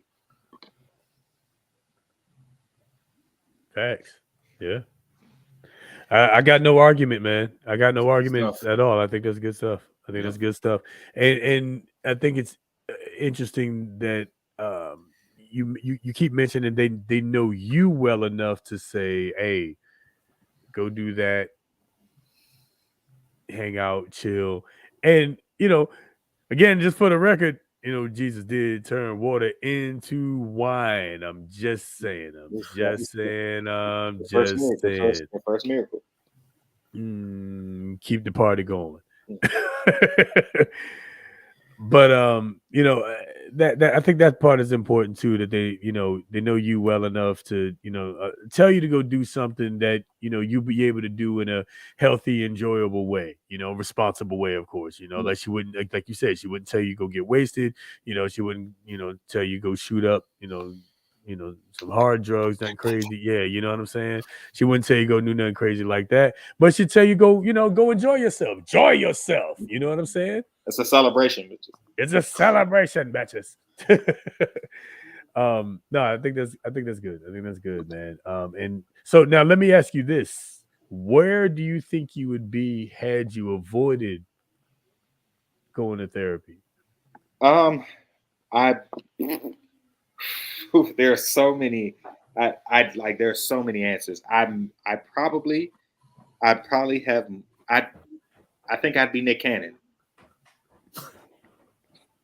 Facts. Without the money. Facts. Like Facts. I probably like I legitimately probably would have like fathered, 2 or 3 kids at this point, with no like sense of how to just be like I wouldn't have been absent from their lives, but I just, would have been trying to spread myself thin in different places. I would be wild sexually, because that is what came out of my grief. Like, just wherever I could get the attention was where I was going.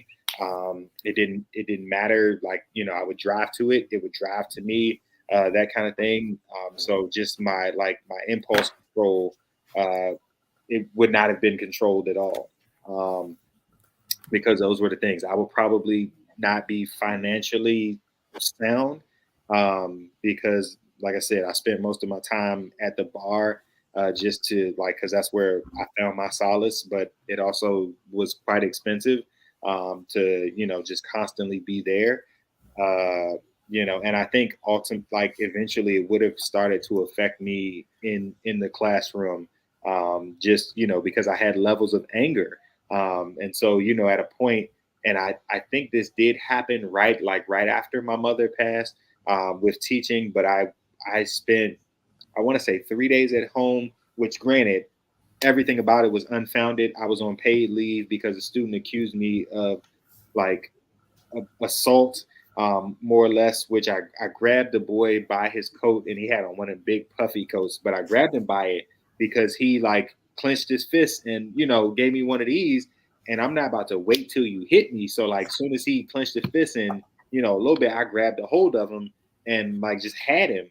And they, they couldn't really see that in the video. So it had to go through, proper protocols and all of that. But I was so on edge because I was already angry. So I know, what I'm saying, in a therapy place, I could have handled that scenario better. Yeah, so it just would have been mistake after mistake after mistake if I had stayed away. Yeah, fair enough, man. Yeah, that helps you grow. You know what I mean? It definitely helps you grow in that. And I can honestly say, and obviously, we've all known each other for a long time, but I can say I've visibly seen a detectable difference in you, um, over the last couple of years. It's been a visible difference. So, and thank you for kind of shining some light on why that is. I'm damn proud of you, bro. You're doing some great things, and I know a lot of your motivation is to make sure that your son has a relationship with his father far better than you did with yours, like you were saying. And that's what can I say? What can I say, man? That should be the goal. My goal is I had a good relationship with my father. My goal is that my girl's relationship with me is better than mine was with my father. So, there's some things to work through with that, and I'm looking forward to getting into it myself. Getting into some more therapy sessions myself. LB, you were talking about looking into some. I've looked into some as well, and been taking a look at some things, and it's again for me. Back to your point, Kev, it goes for me. It has to be in alignment with the Word of God, but that's also again up to me. That's up to me to recognize it. That's up to me to to follow or not. It's up to me to change up if I see that this isn't the right one or whatever it is. So yeah, man, it's good stuff. It's good points. All good points all around. LB, you got something else you want to say on this? Nah, man, it's just that everybody has got to, even though we're promoting it out there, it might take you some time. Just like I've been saying it for a while, it's still probably going to take me some time. It's something you got to work into your schedule. You know, once you find the right person, also you're gonna have to do your due diligence, finding the right therapist. Make sure you do your homework on them. Make sure you're transparent with them so you can see right off the back if they're going to be a good fit for you. So That was it. That was the other part I wanted to say on that. Was uh being honest in therapy. Keeping it real. Being 100% honest here. That is a key. Now, there's another thing you said too. You said your original therapist basically said, you essentially said, you don't need me no more. Go off, be free. So I will say this. There are like divisions in therapy. So like Kaiser's, which is my insurance provider, their therapy is solution based. So essentially they want to get you to a place where you're healthy enough that they can dismiss you. Whereas you can find therapists or like, practices that their thing is just, it's, I guess they call it behavioral, where essentially you just want to constantly get like just constantly be in therapy. It's your place to just talk about whatever's going on with you, and you still will have action plans with that, but like you're not stopping unless you decide you're going to stop. But yeah, Kaiser kind of operates the same way, the opposite way, and that they want to get you to a good place and then send you on your way. So like that was kind of what happens in that place, and they have you taking all of these like exams and questionnaires and all of that. And she just kept saying like, you're so low on the questionnaires, like you're a functioning healthy adult, like you don't need to be here. And I'm like, but I want to be here. So that's what I don't need this, but I need I need this. this. Like, listen, first of all, I'm a teacher. That's enough. I need. Okay. Yeah. Shout out to the teachers, man. Y'all made it to the end too. I forgot to say that in the intro as well. Y'all made it to the end. Summer vacation, you lucky dogs. But well deserved. Well deserved. Well deserved. But go ahead, man. My fault. Well, we lost you. We got no volume. Hold on. We got no volume. No, I think he's on mute. I think he on mute on purpose. Did he do that on purpose? A little bit. I think he's muted on purpose. Yeah. Word. Yeah. Squad. Oh, we got a special guest in the building. What's up? Real impromptu. How y'all doing? So she'll still be back in 2 weeks, but it's shot time. So she pulled up for the Up2it portion. We here, That's man. it. Yeah, Thank Thank you. Yes. I mean, you're pretty all the time. Yes. You can tell you've been in the streets. Yeah, I went outside for like 2 seconds, and I was like, "Oh, I'm gonna go home. Let me just drop by." Hey guys. What's going on? Nothing. Well, since you here, you know what I'm saying? Let's go ahead then. Let's get this party started then. What you pour? I'll shoot what you pour. I'm speaking because this got a good, This is the most organic conversation on the internet. You never know what's going to happen. You never really know what's don't. I was popping over for like 2 seconds, and then I end up on the 2 seconds is long enough to take at least 2 shots. So, wow. You know what? And that's true, especially when you live walking distance. Like I walk here. Oh, word. So you got to worry about driving drunk. No, the car is in the park for the evening. There it is. This is responsible drinking. And then you go home frisky to your husband. Hey-oh. That's where these babies came from. Thank you. Listen, both of them, they should be in bed, but I bet they're not. Shit. No, they're not. Mine was in bed, but these doggone fireworks around here keep going off. So, you know. Glad I don't live in that demographic that do that. In the ghetto. Yeah, we in the hood. We in the hood, y'all.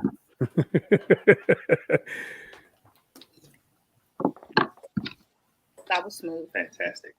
Oh yeah. Fantastic. Up to it, down to it. That's how we do it. That was super smooth.